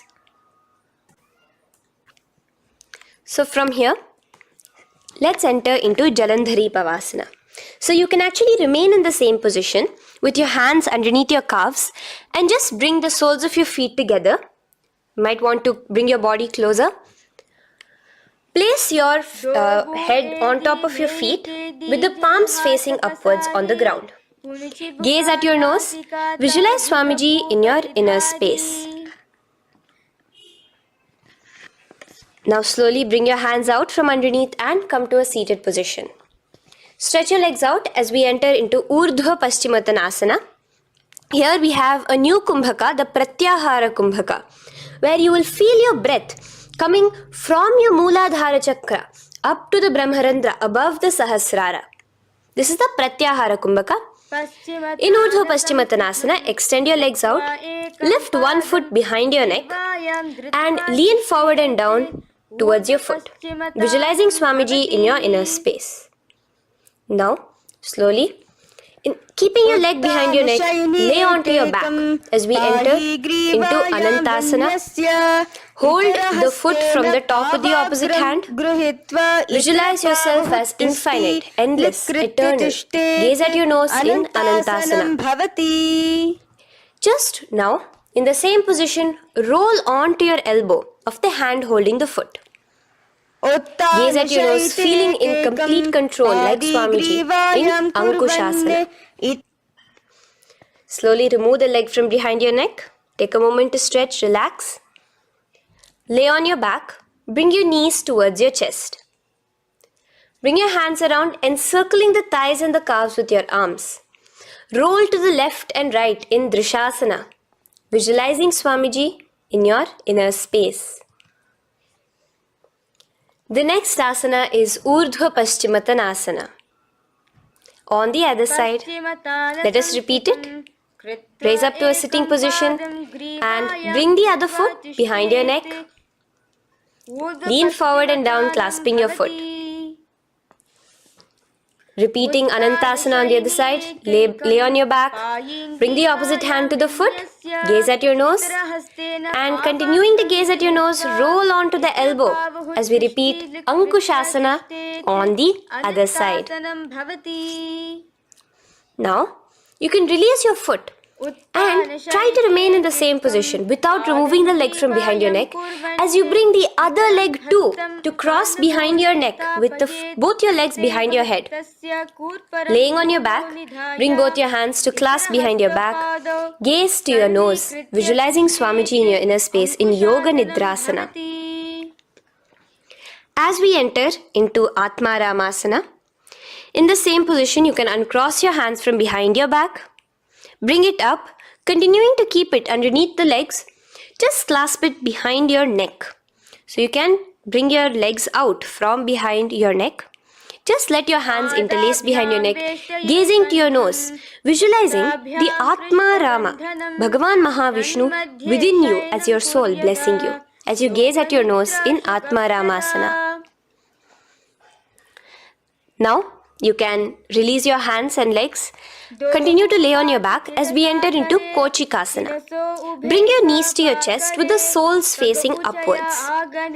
Extend your arms sideways as you gaze towards your third eye, visualizing Swamiji in your inner space. Now, from Kochikasana, keep your arms reached out to the sides at shoulder level. As we enter into Jatara Parivritti 1, keep one knee bent, twist it and bring it to the ground on the opposite side with the other leg extended straight. In Jatara Parivritti 2, keep both the knees bent to one side. And in Jatara Parivritti 3, keep both the legs straight to one side. Throughout this, keep your head looking in the opposite direction. And let us repeat this on the other side. You can bring your knees back to your chest. Let your legs out, go to the other side and do Jatara Parivritti 1, 2 and 3. The next asana is Dvipada Pitham. So now from Jatara Parivritti you can bring your feet down, lay on your back with your knees pointed upwards, feet flat on the ground. Extend your hands holding your ankles. And lift your hips up. Engage the Jalandhara Bandha automatically as you raise your hips up. Gaze at your nose, visualizing yourself as a bridge in Dvipada Pitham. Now in Paryankasana, so you can lay back onto the ground and place your feet flat. Bring your arms over your head, placing the hands flat near your shoulders with the fingers pointing towards the feet. Lift your entire body up and off the ground in Paryankasana as you visualize yourself as sturdy as stone furniture. Lay back down slowly as you bring your hands out. Keep your knees to your chest here and your hands on the shoulders as we enter into Svottanasana. Visualize you're laying on your back as a playful dog. Move your hips in the circular motion. Do the Sahaja Kumbhaka. Now let us enter into Viparita Karani. First, bringing your arms out from behind your shoulders. Let your arms be extended by the side of your body. Use the strength of your arms, palms flat on the ground, to push your body, your upper body, your lower body off the mat. And keep your legs straight above you, extended. Move your legs around and around in Viparita Karani. Automatically the Jalandhara Bandha is engaged. Breathing during the Jalandhara Bandha is the Murcha Kumbhaka. Visualize Swamiji in your inner space. The next is Viparita Karani 2. In the same position, just stop the rotational movement of your legs. Visualize Swamiji in your inner space. Now, as we enter into Langalasana, just let your feet from the top rest onto the ground above your head. Interlace your fingers in the Parashu Mudra behind your body. Visualize yourself as a plow in Langalasana, continuing to engage the Jalandhara Bandha. Bhumim karshayet Langalasanam bhavati. Now, in Shaita Paschimottanasana, bring your hands out from behind your body and hold on to the toes above your head. Keep your legs and hands completely straight. Visualize Paramashiva as Shaita Paschimottanasana is one of the 84 different asanas directly revealed by Paramashiva himself. Continue to do the Murcha Kumbhaka, inhaling and exhaling with the Jalandhara Bandha. Clasping your toes now, spread your feet wide apart from each other in Supta Konasana. Visualize Swamiji in your inner space. Bring your feet back together as we enter into Chakrasana. Clasp your ankles, keeping your legs and hands completely straight above your head. Visualize yourself as a chakra, a wheel in Chakorasana. Now slowly rest your back onto the ground Keep your legs raised up in Supta Prasarita Padangushtasana. Clasp the respective toes in the Prana Mudra with your index and middle fingers and spread your legs out wide apart from each other. Visualizing Swamiji in your inner space, restart the Ujjayi Kumbhaka, where you're inhaling and exhaling, making the sound of an ocean. Bring your feet together in Supta Padangushtasana in the same position, continuing to visualize Swamiji in your inner space.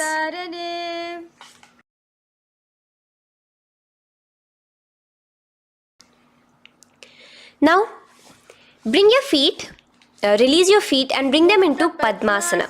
As you lay flat on your back in Matsyasana, hold the opposite elbows over your head, gazing at your nose. Visualize Matsya Avatara, the fish form of Bhagavan Mahavishnu.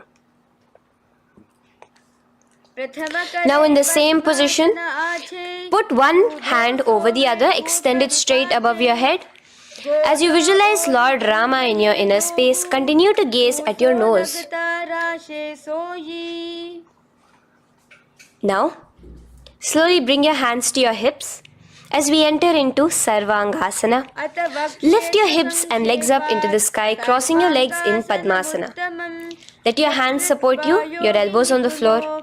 Do the Jalandhara Bandha as you gaze at your nose in Sarvangasana. Now, bring your hips back onto the ground in Vrishchikasana. So, in the Padmasana, just remove one foot alone. Keep one foot on the opposite knee as you pull the knee towards your face.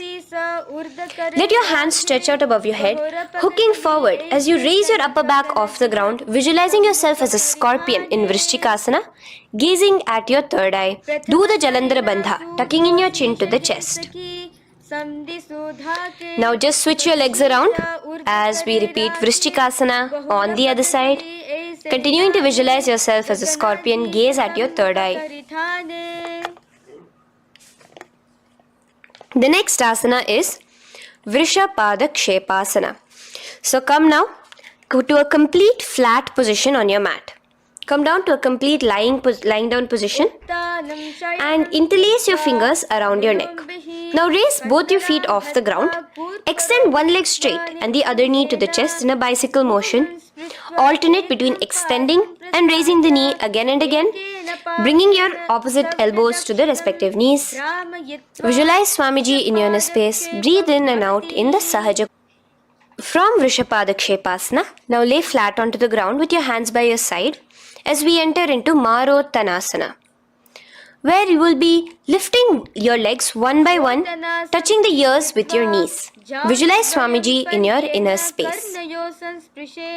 The next asana is Vrikasana. Now what you'll be doing is laying on your back. Bring the soles of your feet flat onto the ground.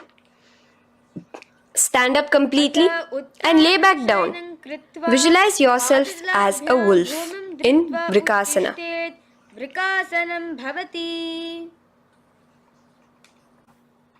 Now come back to a seated position as we enter into Luthasana, where you are going to be quickly throwing your legs above your head as you roll over completely, finishing in a prone position. Do this a couple of times.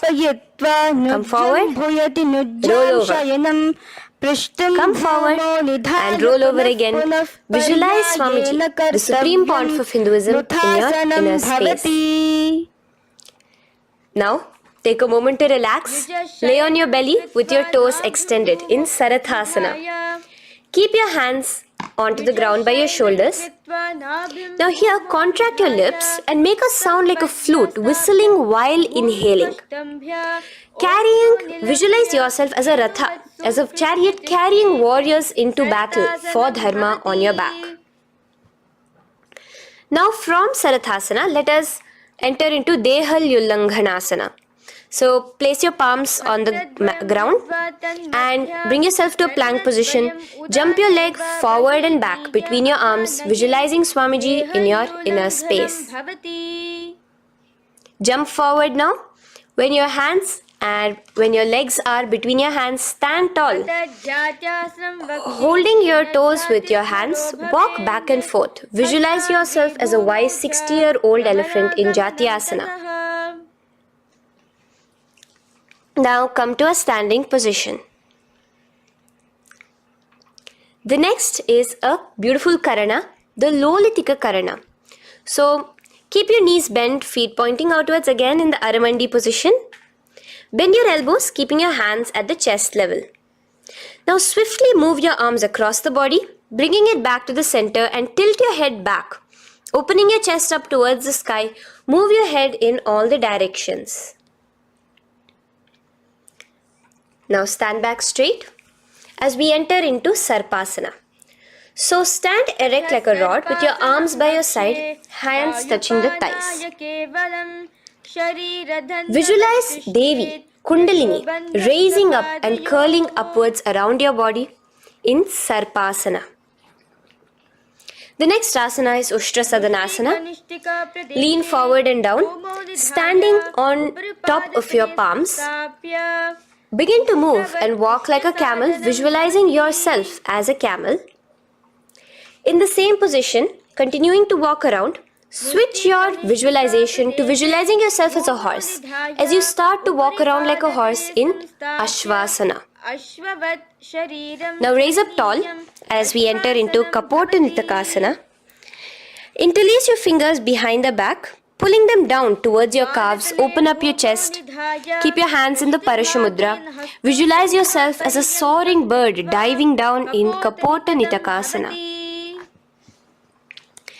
Now, stand tall as we enter into another karana here, the Tala Pushpaputam karana. Bring yourself to the Aramandi with your hands in the Namaskara Mudra. Simultaneously now, open up your palms while raising one heel off the ground, slightly lowering the waist and shoulder of the heel you have raised.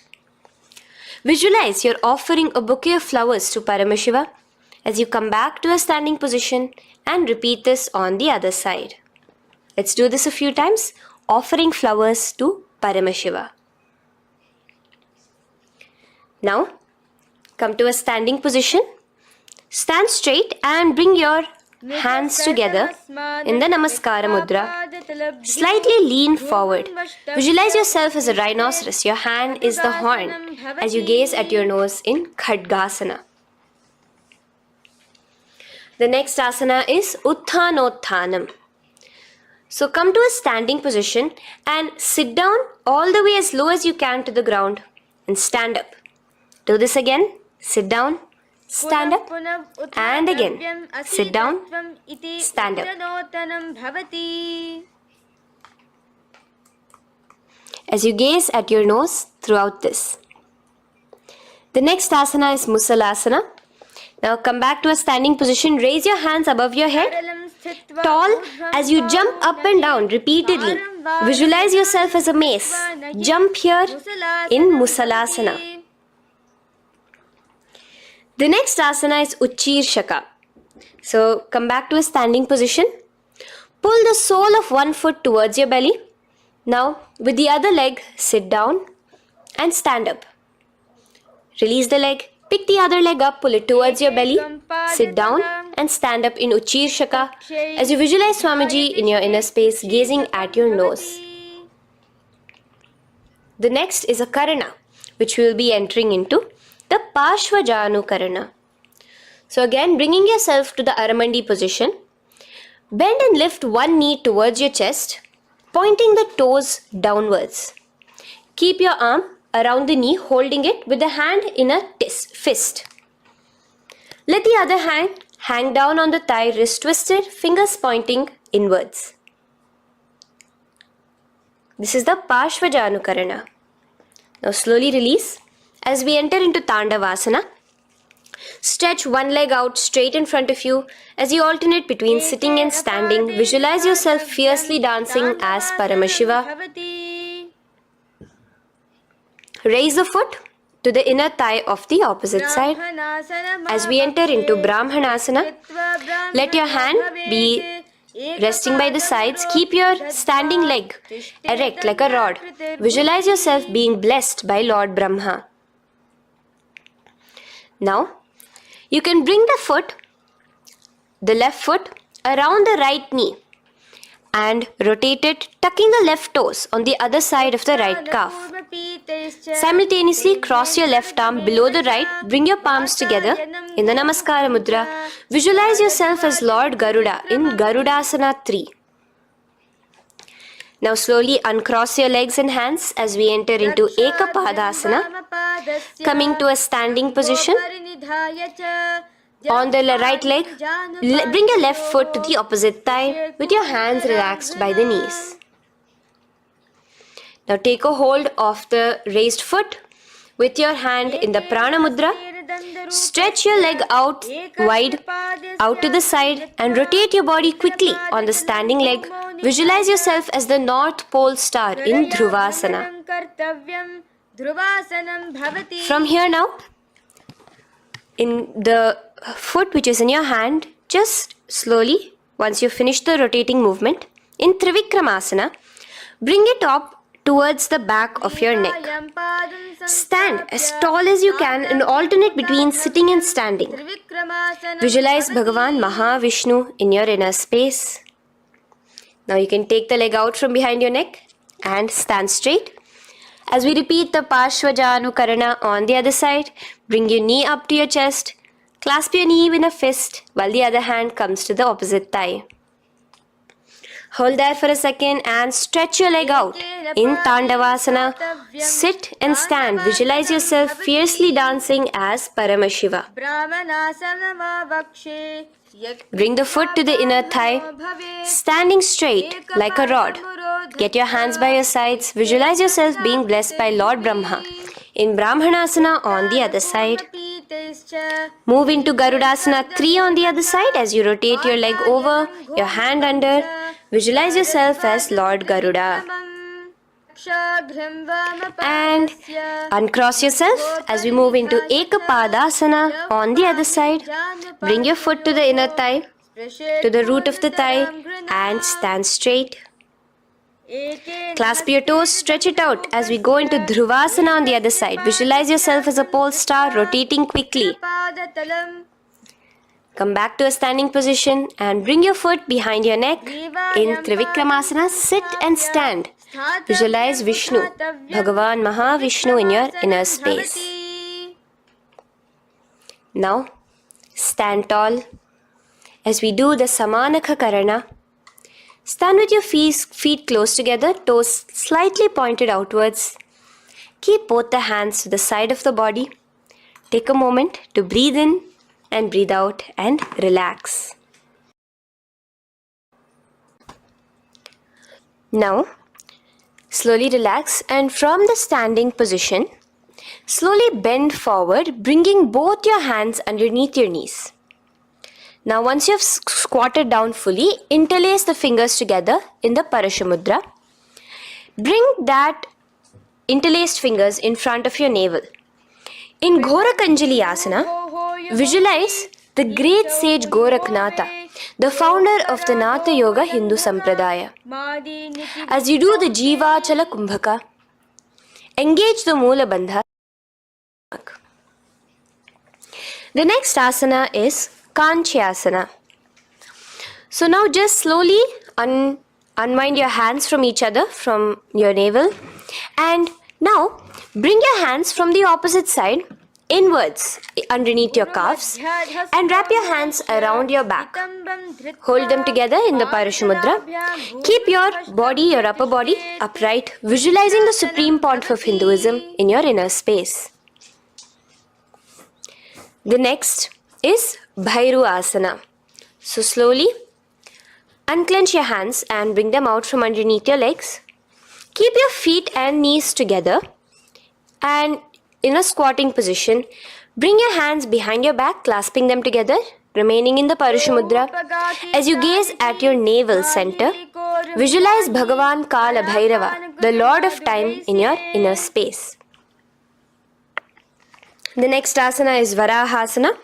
Now to gain your balance, you can lightly spread your legs apart and bring your hands to the back of behind you in the Anjali Mudra. Palms together.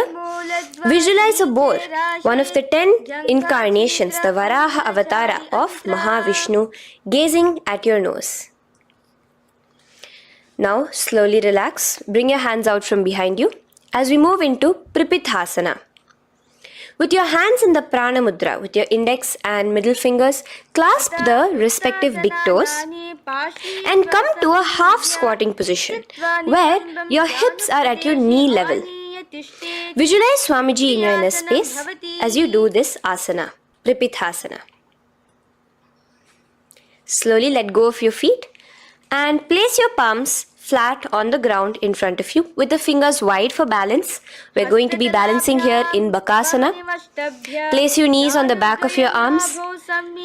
Focus your eyes on one spot as you raise your feet off the ground, balancing here. Visualize yourself as a crow. The next asana is Shushtanga Kapali Asana. So now come to a kneeling position. So from there itself, you can directly put your head onto the ground, or else come to a kneeling position and place your head onto the ground. Palms spread for support. Raise your body onto your head, bringing your legs into the Padmasana. Gaze at your nose. Visualize Swamiji himself in your inner space. Come down now.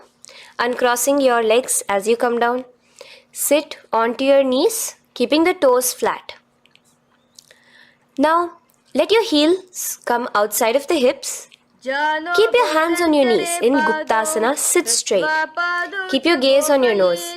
Visualize you're sitting in the sacred secret seat with Paramashiva and your Guru, Swamiji himself. Now we are going to be kicking up into a handstand. So get ready. Place your palms on the ground, fingers wide for support. Do take support of a wall if you need it. And lift your body up straight above your hands. Visualize you are a tree in Vrikshasana 2 with deep roots into the ground. Breathe in and breathe out slowly. In the same position as we move into Shibhu-asana, switch your gaze to the third eye. Hold it there for a few seconds. And relax. Bring your feet back to the ground. Now, lay flat onto the ground in a plank position. And slowly lower your body towards the ground and push yourself up again. In Matsyasana 2, go down and come up, visualizing yourself as a fish. The next asana is Sarpasana 2. So here you're going to lay prone, completely flat now. You can lower yourself to the ground. Bring your hands to the hips. Extend your legs together and point your toes backwards. Lift your chest up and move left to right. You're moving like a snake while visualizing yourself as a snake in Sarpasana 2. Relax slowly, bringing your chest back to the ground. Now, keep your feet together, pointing backwards. As you bring your elbows onto the ground, rest your upper body on your elbows.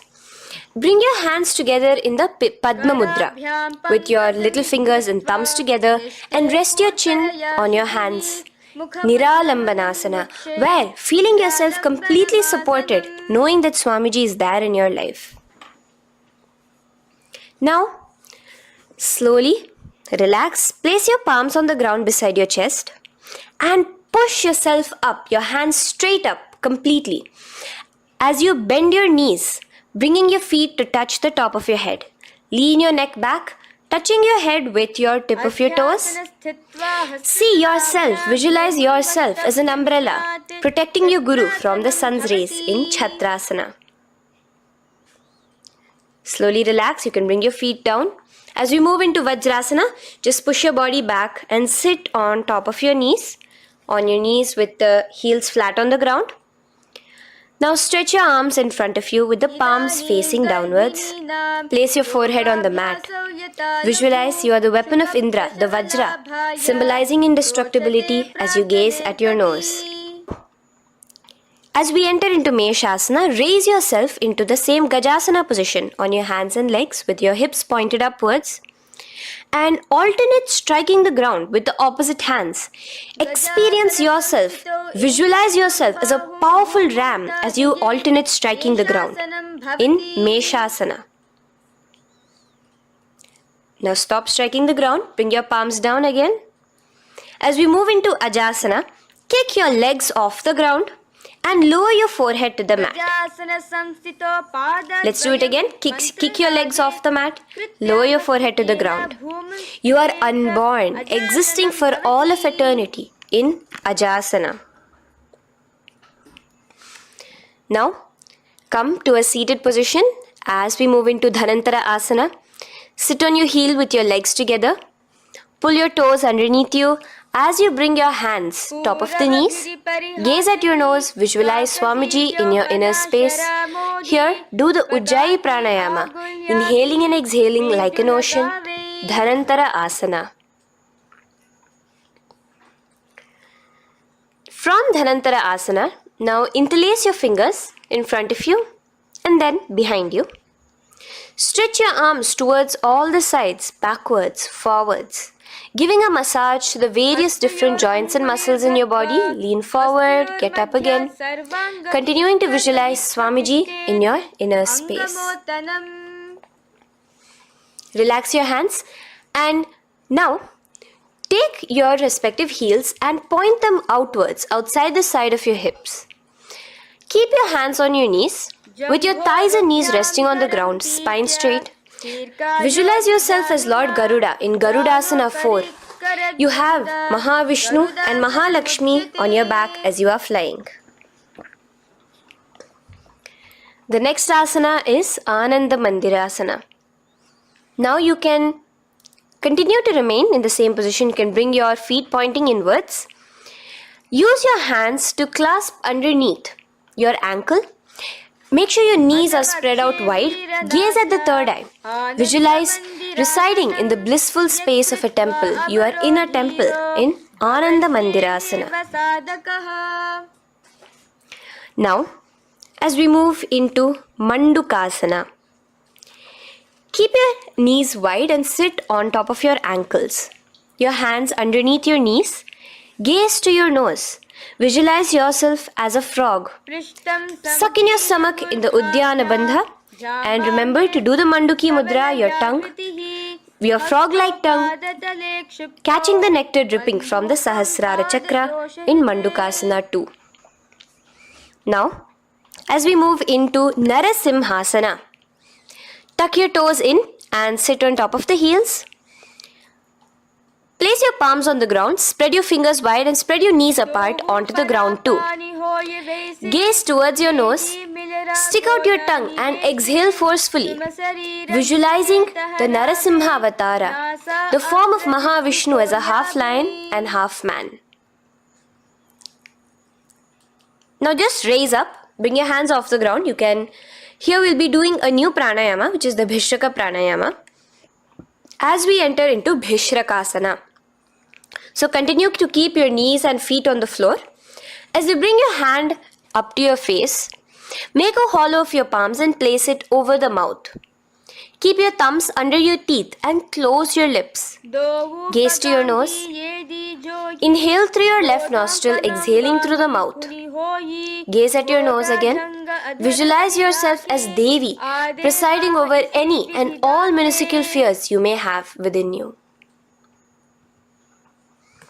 Now moving back into the Ujjayi Pranayama, let us do Makadasana. So you can take your hands off your face and slowly remaining in the same position, bring it to your armpits. Bring your fingers to your armpits. Imitate as if a monkey is scratching. As you gaze to your third eye, visualize yourself as a playful monkey in Makadasana. From Makadasana, let's move into Vajra Sangharasana. So you can slowly lift your knees off the ground, just balancing on your toes, sitting on the heels. Bring your hands behind your back and clasp the opposite elbows. Gaze to your nose, embody a diamond. Visualize yourself as a diamond-like strength for yourself and your Sangha. The next asana is Khanjanasana. So now you can uncross your hands, Rest on top of the heels with your knees on the ground. Keep the toes down, ankles crossed behind. Place your palms on the mat to your side. Suck your stomach in the Udyana Bandha as you gaze at your nose in Khanjanasana. Now, you can uncross your ankles and just sit with your toes flat. Keep your knees wide on the floor. Rest your hands on the knees. Just relax the Udyana Bandha, just sucking in your perineum in the Mula Bandha. Gaze at your nose. Visualize yourself as a turtle with a stable body and mind to live for hundreds of years. And without changing anything in your physical posture, just visualize yourself uniting with Swamiji himself in Yogasana. Now, raise up onto your knees. Cross your ankles behind your back until the feet are coming towards the opposite knees. Now, bring your hands behind you and hold on to the calves with the fingers inside, the thumbs outside. Gaze at the third eye as you visualize yourself in a space of oneness with Paramashiva himself as Swamiji. Now you can uncross your ankles, come back to standing on your knees as we enter into Ushtrasana 2. So now, in a kneeling position, bend backward, hold your ankles with your hands. Keep your arms straight. As you push your hips forward and tilt your head backwards, visualize yourself as a camel in Ushtrasana 2. Slowly, in the same position, lower yourself onto your back in Jatyasana 2. As you are lowering yourself, experience yourself as a blooming lotus. Bring your head, the back of your head onto the mat. Gaze to your nose. Now, let's move into Viratasana. So, try your best to do this without the support of your hands, but you can use your hand support if needed as you raise up from Jatyasana and back down. Raise up and go back down as you gaze at your nose. Raise up and go back down. Visualize Swamiji in your inner space.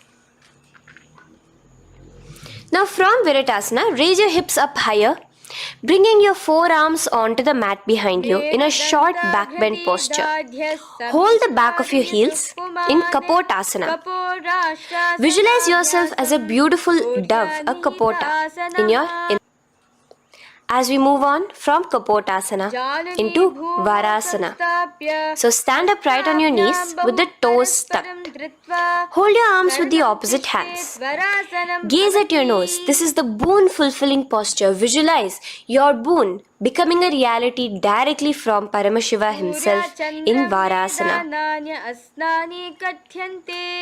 Now, keeping your knees together, toes tucked, just lean forward, bringing your head onto the mat, holding your head with your hands. Visualize yourself as a boar, as the Varaha avatar of Bhagavan Mahavishnu in Varaha Asana 2. Now, just kick your legs off the ground as we enter into Mundasana. Raise yourself up into a headstand posture, visualizing yourself as a lopped tree. Gaze at your nose. Breathe in and out in the Sahaja Kumbhaka. Slowly come down now. Relax. Come to a kneeling posture. Sit on your heels. Bring your head down beside your knees, your elbows adjacent to the knees, your hands holding your head. Exhale through your mouth as you gaze at your nose, visualizing Swamiji in your inner space in Andhasana. Now from here, push yourself off the mat as you come lying prone on your belly. Let your arms be extended straight out and together lift your thighs, arms and chest off the ground, stretching your body, balancing there. Visualize yourself as a locust in Viparita Shalabhasana. The next asana is Kapalasana. So slowly lower yourself back to the ground. Now laying on your belly, bring your arms to your side, palms downwards. Keep your forehead on the ground and your chest on the mat. Only lift your legs up into the air. Only your legs are lifting up. Visualize yourself as a skull. You are a mind with purified thoughts, a strong will to attain enlightenment in Kapalasana. The next asana is Akasha Kapotasana. So now, in the same position as you are, let your arms be straight out behind you. As you kick your legs up and over your head, bring your feet slowly to the mat in front of you. Push yourself, balance there. Visualize yourself as a free and open flying dove in Akasha Kapotasana. Bring your legs back out as you lay flat on the mat. Now push yourself onto your knees. Place your forearms on the ground and your chest down such that your navel is touching your knees. Be sturdy, visualizing yourself as a sparrow in Chatakasana. The next asana is Vrishchikasana 2. So your forearms are on the ground. Now slowly raise to your toes and kick your legs off the mat. Slowly lowering your legs to your head. Visualize yourself as a scorpion as you balance in Vrishchikasana 2. Slowly release yourself, coming back to the ground as we enter into Vrishasana. Sit down on top of your right heel and let your left foot remain outside of the hip, the ankle to the side. Place your hands on the mat, visualizing yourself as a bull in Vrishasana. Now, bring both your knees underneath you, sit on both your heels, cross your left leg over top of the right lightly, and in Lolasana, push yourself off the ground. Your knees are off the ground, you're just balancing on your hand above the mat. Visualize Swamiji in your inner space. Lower down now. Bring the left foot now outside. Bring the right foot out and sit on your left heel now as we do Vrishasana on the other side. Visualize yourself as a bull. From here, let us get into a very powerful asana, Balagunasana. So, place your left toes on the ground, sit on the heel of your left foot. Place the right foot flat with the knees raised towards your chest. Maintain your palms on the respective knees. Be upright. Visualize Balagunahai, one of the 84 siddhas in your inner space in Balagunasana. Now come to a squatting position. Let your feet be flat as you bring your elbows under your thighs and calves, wrapping it around your shins. Hold on to your ankles from the outside in Grahasana, visualizing yourself as an entire planet. Now, you can unwrap yourself as you sit on top of the opposite heel in Balagunasana on the other side. Maintain your palms on the respective knees. Visualize Balagunahai, one of the 84 siddhas in your inner space. Now, sit upon both the toes with the heels up and knees off the mat, knees pointing forward. Now, keep your hands downwards on the respective knees. Keep your spine upright as you visualize Swamiji in your inner space in Utkatasana.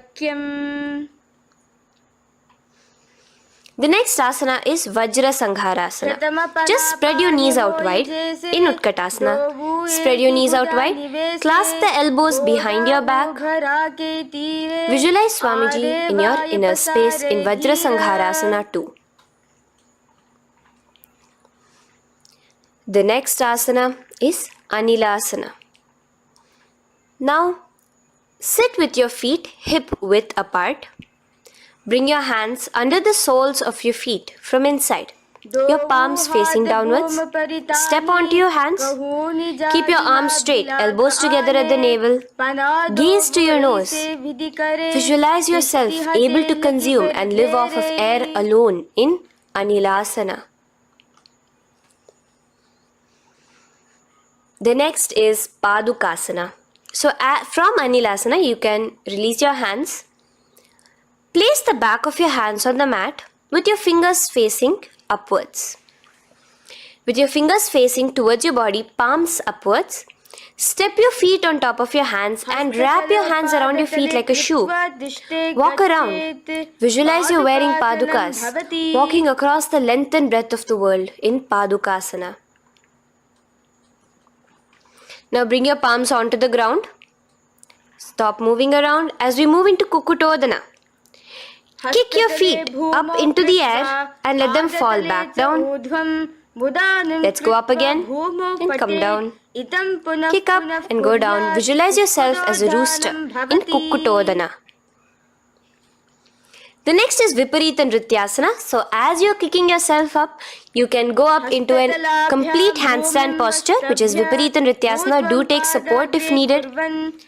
And move around on your two hands as if you are dancing in Viparita Nrityasana. Slowly come back down to a standing position. Lean forward and let your feet be slightly apart from each other. Bring one palm down on the mat with the arms straight. Bring the opposite hand to your head and be stable in Kunjarasana. Now just put that hand down as you bring the other hand to your head, repeating Kunjarasana on the other side. Be stable here. Now you can squat back down onto the ground. Keep your feet flat. Hold your respective ankles and lift your feet off the ground in Kadamba Asana. Visualize yourself as a Kadamba tree, a pious tree that promotes a long life. The next asana is Pavana Muktasana. Now sit back down onto the ground. Bring your knees towards your chest. Let your hands wrap around your knees. Hold it close to your body. Visualize all the excess vata, air, just balancing and releasing in your system in Pavana Muktasana. Now, let us move into Chakorasana. So first stretch your legs out in front of you. Bring one leg behind your head. Now place both hands on the ground and lift your body off the ground while lifting the other leg too, up straight. Visualize yourself as a powerful source of energy. Gaze at your third eye in Chakorasana. Slowly relax back down. Now hold your left toes with the left hand, index and middle fingers. Pull the foot to the left ear.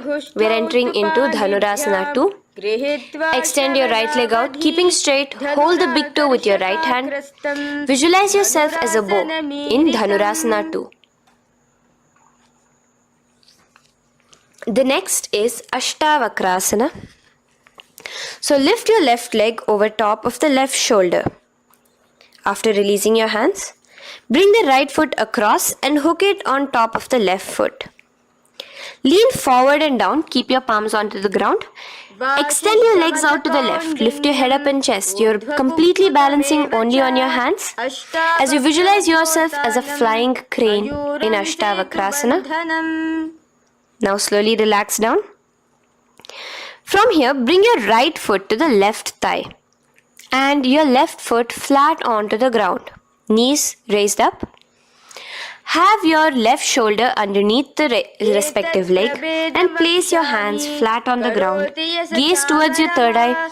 Visualize you are immortal, able to exist solely from prana alone in Pranasana. From here, moving into Parshva Matsyendrasana. Place your right foot at the root of the left thigh. Then the left leg by the side of the right knee. Hold the left leg by the right hand. Twist your body out. Remain steady here, gazing at the third eye. Visualize Matsyendranatha, the great Rishi, Yogi, master of Hatha Yoga, in your inner space. Now slowly unwind yourself. As we repeat Chakorasana on the other side, lift the other leg behind your head. Place both your hands on the ground and keep your entire body off the ground straight up. Gaze at your third eye, visualizing yourself as a powerful source of energy. Now relax back onto the ground. Let's repeat Dhanurasana 2 on the other side. Clasp your respective hands with the feet. Pull one foot back, the other foot extended forward, visualizing yourself as a bow. Release your feet as you cross them over each other, over top the shoulder in Ashtavakrasana on the other side. Raise off the ground. Visualize yourself as a flying crane. The next asana, we'll be repeating Pranasana on the other side. Bring the right foot to the left thigh. Bring your hands onto the ground with the knee raised. Gaze at your third eye, visualizing yourself able to live off just prana, just air alone. And relax as we do Parshva on the other side. Twist yourself, visualizing Matsyendranatha, gaze towards your third eye. And from there, let us enter into Ardha Paschimottanasana. Keep one leg straight and press your perineum with the other heel. Bring your chest forward and down. Hold your toes and feet and bring your head towards your knees. Here in Ardha Paschimottanasana, visualize Swamiji in your inner space. Now raise up, and the foot which was at the inner thigh, now rotate it outside of the hip. Now hold the sole of your other foot and lift your leg up towards your forehead.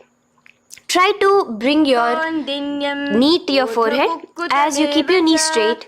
Gaze to the nose in Kraunchasana. Visualize yourself as a crane. Now slowly relax around your leg. Now the leg which is now straight, you can bring it to the inner thigh as you straighten out the other leg. As we repeat, Ardha Paschimottanasana on the other side. Lean forward and down, clasping your foot. Bring your forehead to your knee. Visualize Swamiji in your inner space. Slowly raise up. Place your right ankle outside of the hip now. Hold the sole of the left foot, lifting the leg up towards your forehead. Stretch yourself there. Gaze at the tip of your nose. Visualize yourself as a crane in Kraunchasana on the other side. Now from here, bring the soles between the thighs and calves. So once you have relaxed yourself, bring your soles between the thighs and calves. Keep your spine straight. Palms resting on your knees. Visualize a swastika, embodying peace, well-being, good fortune and prosperity as you gaze at your nose in Swastikasana. Now without changing anything about your position, just take your hands alone. Cover the respective heels with your hands in Gorakshasana as you tuck your chin to your chest in Jalandhara Bandha. Gaze at your nose. Visualize the great Rishi Gorakhnatha, the founder of the Natha Yoga Hindu order. Now release the Jalandhara Bandha. Continue to keep the Mula Bandha engaged throughout the whole sequence. As you raise one foot to the opposite thigh, bring your hands to your face in the Shanmukhi Mudra, closing your eyes with your index finger, nose with the middle finger, ears with the thumbs. Gaze at your third eye as you meditate on Swamiji himself, the Supreme Pontiff of Hinduism. Now release the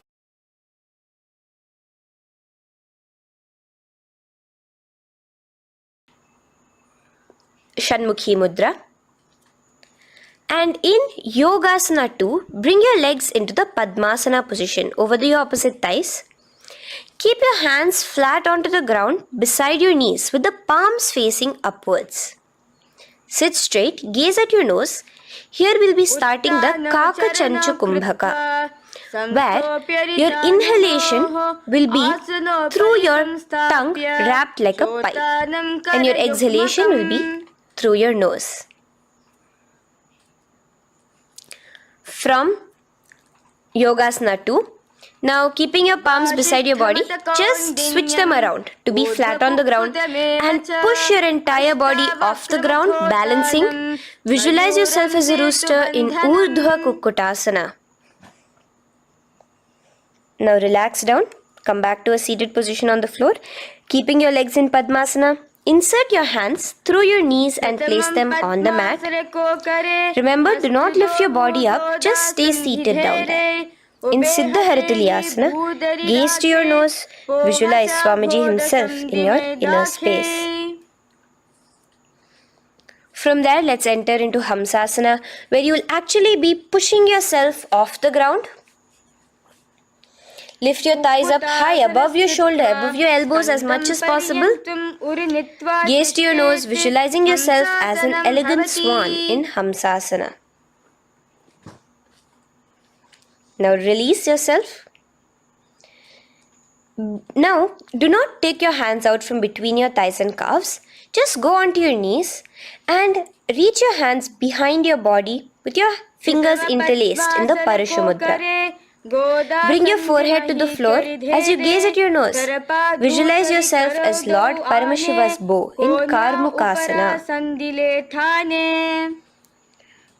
Now, slowly come back to the seated position as we move into Kurmasana 2. Keeping your hands in between your thighs and calves, bend your elbows and hold your respective shoulders with your hands. Visualize yourself as a turtle, a stable body and mind to live for hundreds of years. Now in the same position, just engage the Jalandhara Bandha, tucking your chin to your chest as we move into Granthi Bhedasana, gazing at your nose. Rejoice, knowing you are in Paramashiva's secret knot posture. And from there, release the Jalandhara Bandha as you roll onto your back. Keep your hands on the shoulders, laying flat on your back. As you visualize yourself as a turtle on its back, playful, gaze at your nose in Uttana Kurmasana. Now rock yourself back to a seated position as we do Pangu Kukkutasana. Now it's the same as your hands between your thighs and the calves, except you will be placing one hand flat on the mat. Hold the wrist with the other hand. Lift your body up and holding only on one hand. Visualize yourself as a rooster in Pangu Kukkutasana. Now release back to the ground. Hold. Let's do Pangu Kukkutasana on the other side. Place the other palm flat and bring the other hand holding the wrist. Push yourself off the ground. Visualize yourself as a rooster. Continue the Kakachanchu Kumbhaka, sucking in your breath through your curled tongue and exhaling through your nose. As you slowly extricate your hands from between your thighs and calves, let's do Girdharasana here. So now, interlace your fingers in the Parashamudra as you place your elbows on the feet, remaining your legs in Padmasana. Lean forward and down, resting your chin on your knuckles. Press your thumbs to your throat in Girdharasana. Visualize Swamiji in your inner space. From there now, sit straight into Padmasana 3. So with your legs in Padmasana, bring one hand over the other near your navel center. Engage all the three bandhas, suck in your stomach, clench your perineum, tuck your chin to your chest and gaze at your nose in Padmasana 3. Slowly now, as we move into Padmasana 4, bring your hands to the respective knees. Release the Jalandhara Bandha and release the Uddiyana Bandha, just engaging the Mula Bandha alone. Visualize Paramashiva in your inner space as you gaze at your nose in Padmasana 4. Now we'll be entering into Karmukasana 2. So in the Padmasana position, hook your right hand index and middle finger in the Prana Mudra around the toe. Pull it back while your left hand rests on the knee. Now, as you visualize yourself as Paramashiva's bow, just release your right foot, bring your left hand to the left toe, right toe, and let your right hand be on the right knee. Now from here, let's do Karmukasana 3. So you can release your toes, cross your hands behind your back, continue to keep your legs in Padmasana, and with your respective hands, cross behind your back. Hold on to the toes in the Prana Mudra. Engage all the three bandhas, suck in your stomach, clench your perineum, tuck your chin to your chest, Visualize yourself as Paramashiva's bow in Karmukasana 3. Slowly relax the bandhas. Just keeping the Mula Bandha. Continue to hold on to your toes. Release the Udyana Bandha and the Jalandhara Bandha. Switch your gaze to the third eye. Visualize you are Paramashiva's third eye itself. Anything you come across, you just rejuvenate it, destroy it in Dridhasana. Now, try to keep your hands at the toes. If not, just keep your hands crossed behind you as you lean onto your back in Padmasana, where you are entering into the Nagrasana position. Lay flat onto the back, visualizing yourself as a snake. Gaze at your nose in Nagrasana. Do the Sahaja Kumbhaka, simple breathing, inhaling and exhaling.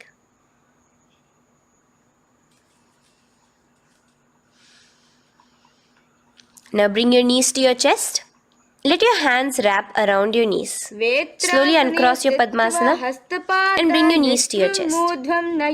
Bring your hands to the Parashamudra, the fingers interlocked on top of your knees. As you pull your chin up to your knees, visualize yourself as a ball in Kandukasana.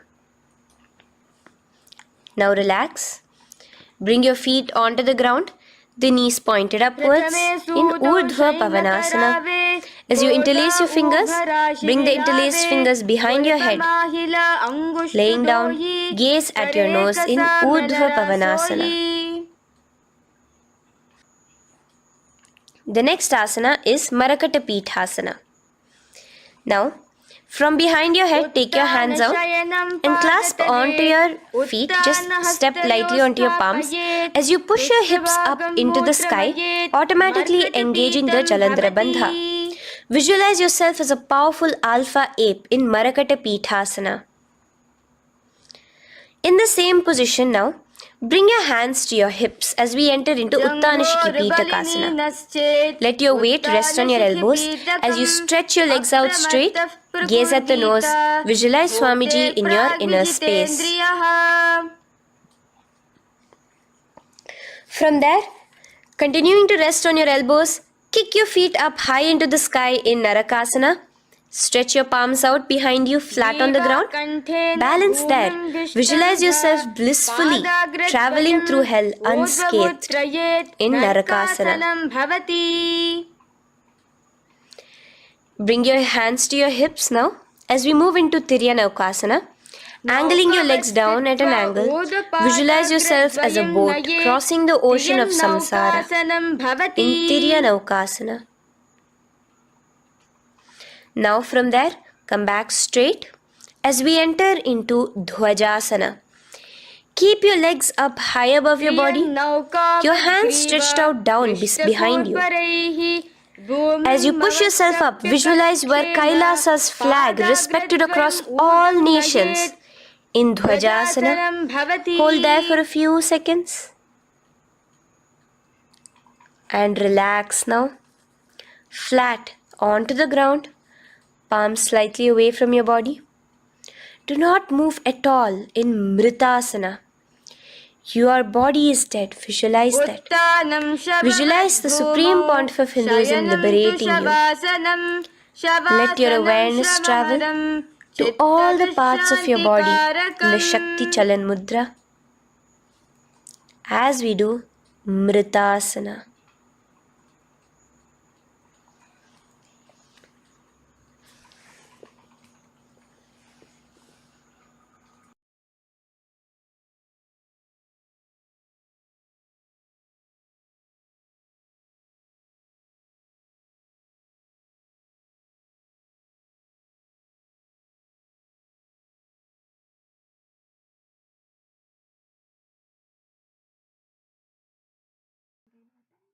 Om Purnamadah Purnamidam Purnat Purnamudachyate Purnasya Purnamadaya Purnamevavashishyate Om Shanti Shanti Shantihi Harihi Om Tat Sat Sarvam Bhagavat Shri Nityananda Paramashiva Padukarpanamastu. ॐ नित्यानन्दम्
नित्यानन्दं परमसुखदं केवलं ज्ञानमूर्तम् द्वन्द्वातीतं गगनसदृशं तत्त्वमस्याधिलक्ष्यम् एकं नित्यं विमलमचलं सर्वदी साक्षिभूतम् भावातीतं त्रिगुणरहितं सद्गुरुं तं Namami. Nityanandam to all the participants. Nityanandam to every single one that is sitting here with us. Welcome, welcome to the third day of this Paramashivoham program. Very special batch of participants that are here sitting with us today. How are all of you doing? How was yoga? Was yoga intense for all of you? How did you all do the yoga today? Nityanandam, Ma Yvonne, Ma Jnana Yogini, Ma Reen, Ma Krista, Nityanandam. Nice to see all of you. Did all of you do the yoga? How was yoga for all of you? Wonderful to see all the participants that are here sitting with us. And understand the yoga that we are doing. It's a very, very powerful yoga. It is not any yoga, it is yoga. The Nityananda yoga, Dvidvinyasana that all of us are doing will actually help us to manifest power. Marcus is saying yoga was great. Actually, I actually improved and was able to do better in it today. Wow, wonderful. Ma Carmen is saying, thank you so very much. The girl is phenomenal. Actually, Ma, you will also be able to do exactly like that. Exactly like how the yoga we are doing, you will also be able to do exactly like that. Nityanamma Jnana Yogini. I even smelled sacred ash after I was done. Ma was like, wow. My Jnana Yogini said she did till 108. Great. Wonderful. Now let us all start our day with our manifestation. Just in the same intensity that you are in. Sit right now, connect with what? Okay. Do not get distracted into anything else. Directly, we're going to enter right now into power manifestation. Now, you just joined the program. You should have joined at 7 a.m. Make sure you're joining at 7 a.m. Eastern Standard Time. That's almost like 2 hours, 45 minutes before from what the time is right now. And you should do the yoga every single day. All the Kailashians, especially, join all the participants. Yoga is mandatory part. Only if you do yoga, you'll be able to have the higher level experiences. Yoga is very, very, very important if you want to have breakthroughs. Yoga plays a major component in this. All right. So please kindly settle down now. Let us enter into power manifestation. We're going to be starting with manifesting the power of seeing through the third eye. In Vijnana Bhairava Tantra, Paramashivoham reads, Kapalantarmanonyasya Tishtannmilitalochanaha Kramena Manasodharyat Lakshaye Lakshyamuttamam. Parameshwar reveals how, by fixing the mind, the inner space, the crown center, when you focus it on the crown center, how it leads you. One gets the ability to see what is beyond the sight, meaning through your third eye, you can see what is beyond just seeing through both your eyes, and you'll be able to manifest the ultimate goal, Lakshyam, in your life. This is the very power that all of us are going to be manifesting right now.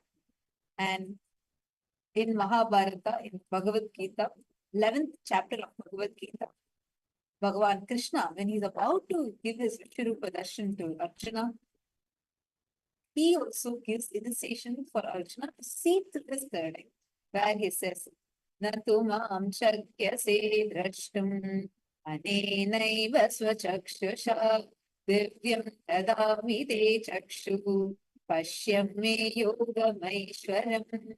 He says, you cannot see my cosmic form just with these two physical eyes of yours. Therefore, I grant you the divine third eye. Behold my cosmic opulence.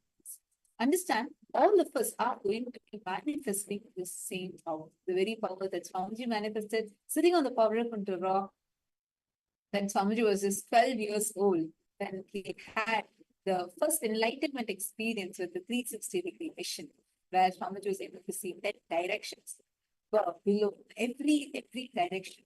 And this has been also established scientifically through various references and experiments, studies conducted even directly on Swamiji and many of the initiated disciples.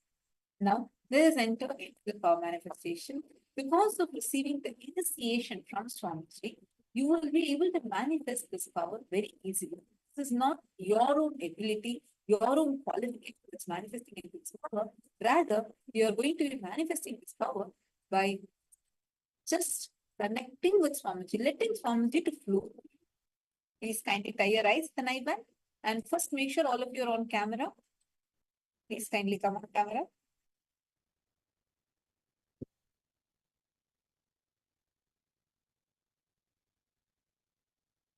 Kindly turn on your cameras.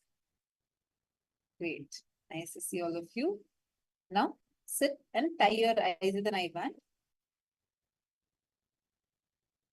Marine, Nityananda, Makarla, Tadvait, all of you also come on camera.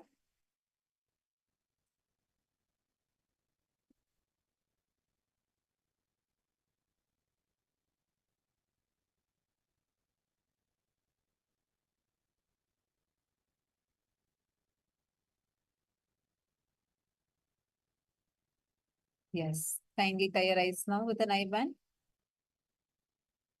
Nityanandam, Ma Shisha, Chunyu, Ma Parvati. Ma Parvati, please come on camera.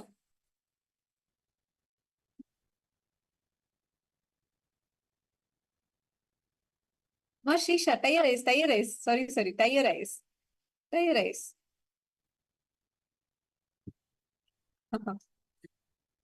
All of you kindly tie your eyes. Oh, sorry, Shisha. Yeah, sorry. I'm just saying. Please tie your eyes. Shisha has also shared that he could do many more asanas today. That's wonderful to hear. Ma Chunyu, please tie your eyes. Ma Parvati, please tie your eyes. I'm just waiting for all of you to tie your eyes. Marine, tie your eyes. Dream this year. Tie your eyes. Please tie your eyes quickly. I'm waiting to show you all the image.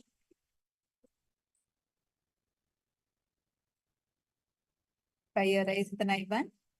Deeply connect to Swamiji. Connect deeply to Swamiji. Understand? Swamiji, Paramashiva himself has come down as our Guru, Swamiji. And Swamiji is going to now be manifesting through you. Deeply connect to Swamiji. Let us all chant the Mahavakya. Om Nityananda Paramashivoham. Om Nityananda Paramashivoham. Nityananda Paramashivoham. Deeply connect with Swamiji. Now, we are going to be showing an image to all of you. And whatever you're able to see through your third eye, do not open your eyes. Please have your eyes tied. Do not open your eyes. Tie your eyes. Please don't open your eyes. Be in the deep feeling connection with Swamiji. And whatever image we are going to show to you, we're going to start verbalizing, telling out whatever image we're showing to you, we're going to start verbalizing it and telling it out, clearly telling what is the image that is being shown. Okay? Don't get distracted. Just whatever Swamiji is showing to you in your third eye, just start verbalizing.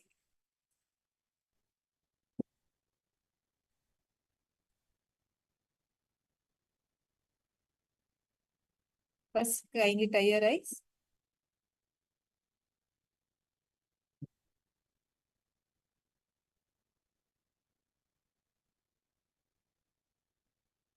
Now, we're going to show all of you an image.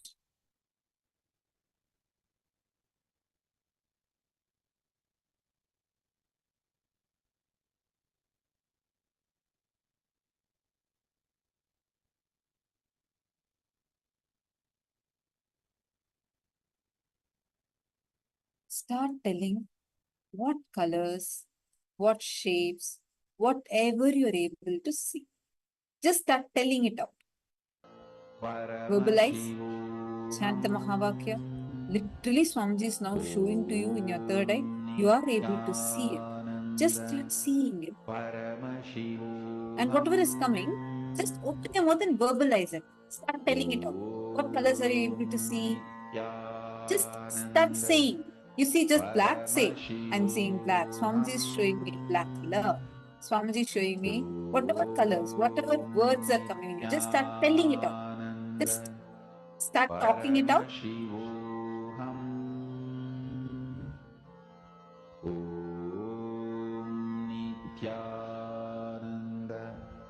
Paramashivoham.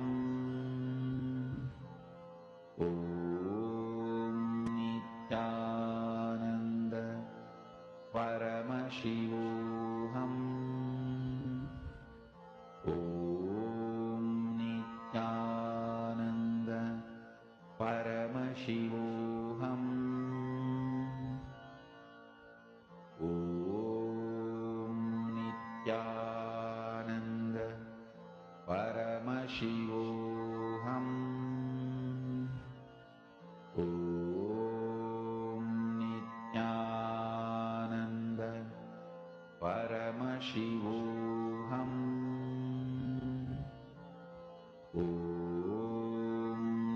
Nityanand परमशिवोऽहम् ॐ नित्यानन्द परमशिवोऽहम् ॐ नित्यानन्द परमशिवोऽहम् ॐ नित्यानन्द परमशिवोऽहम् ॐ नित्यानन्द परमशिवोऽहम् ॐ नित्यानन्द परमशिवोऽहम् ॐ नित्यानन्द परमशिवोऽहम्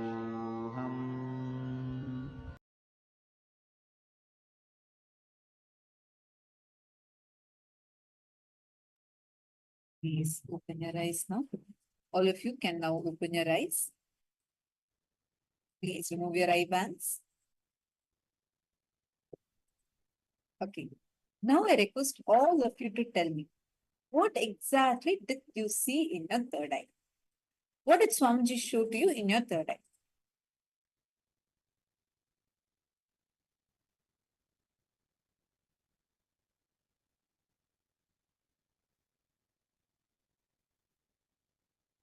Please post. Write it in the chat.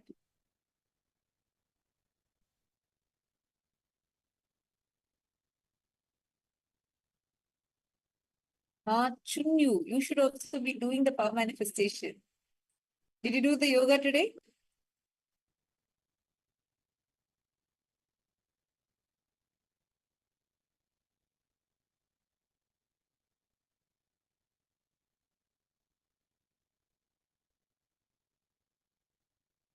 Lotus, river, something white. What else did you see? See, actually, when Swamiji is showing to you, when whatever Swamiji is showing to you in your third eye, when you start verbalizing it more and more, describe in detail, connect to Swamiji more and more, you'll actually be able to see the exact thing clearly. What else did you see? What are the words did you get? Kapanma, Carla, bird, flower, green, blue, orange, yellow. You saw a ribbon.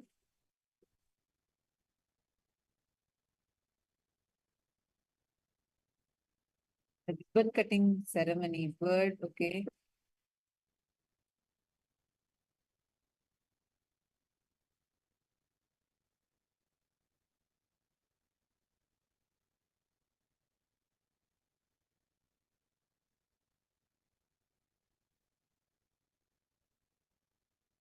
Krista has posted, I was just seeing black, and then for a moment there was a silver head hammer with a wood handle. Okay, that's an interesting thing. Let me show you all what the answer was. And Krista, you have partially manifested. I'm just going to show to you. So what we showed all of you was an image of a spear, tail. This is a sacred weapon of Lord Subramanya, and this is the exact thing that was shown to everyone. And let me tell Ma Krista, you have manifested it. Congratulations. This is, partial manifestation, because see, out of everything else, do you see how you exactly saw a hammer and then you saw a wooden handle? Like, it's very, very, very related. Are you understanding?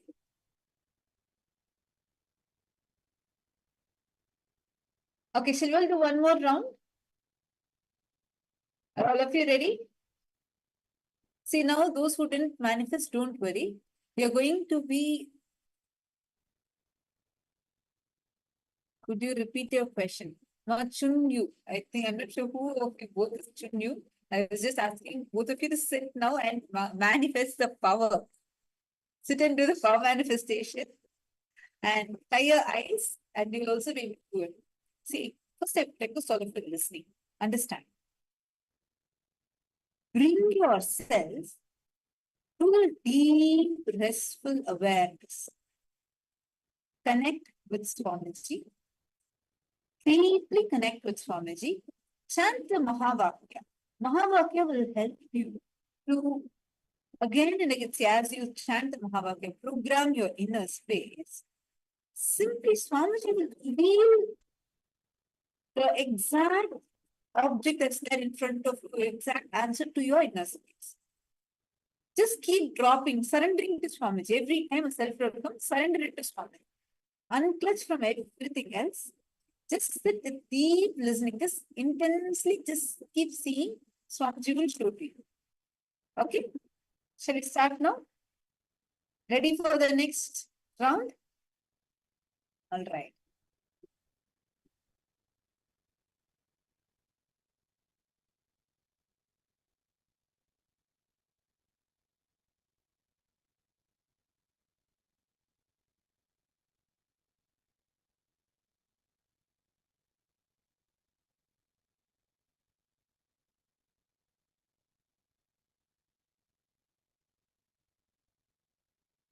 Please tie your eyes. I'm just waiting for everyone to tie your eyes.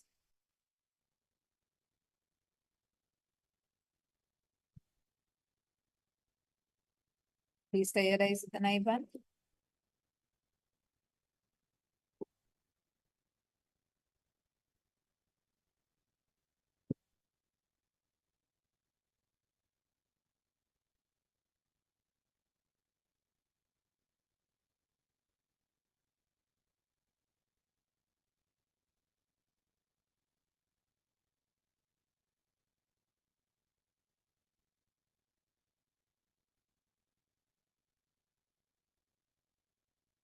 Deeply connect with Swamiji. No, you can't just close your eyes.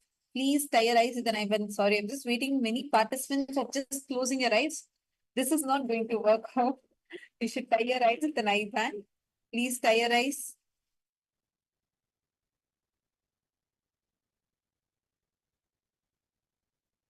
Take a cloth and tie your eyes. Meanwhile, everyone else, first I'm going to be showing all of you a number in my hand. Okay? And you're going to first see what is the number I'm showing to you in my hand. You see, right now I'm showing a number to all of you. Intensely see through your third eye. Swamiji is now going to show to you clearly what number I'm having in my hand.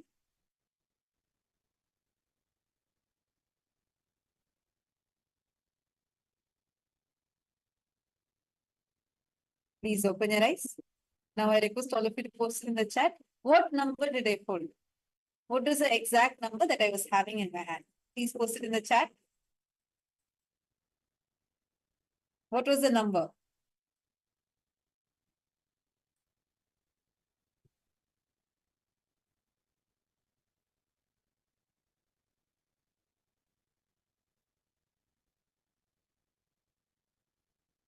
See, don't put just, see my own, don't just put it as 8.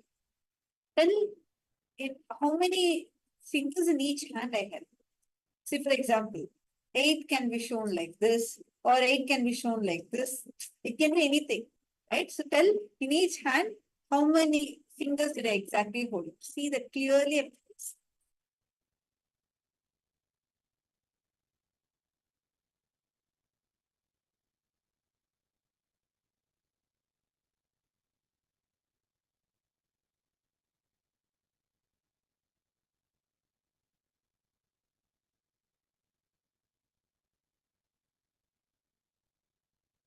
Great. The answer was 5. So I was just trying 5, all of you. Okay, now one last round. I'm going to show one letter to all of you. So please tie your eyes with an eye band again. Let's do one more round quickly.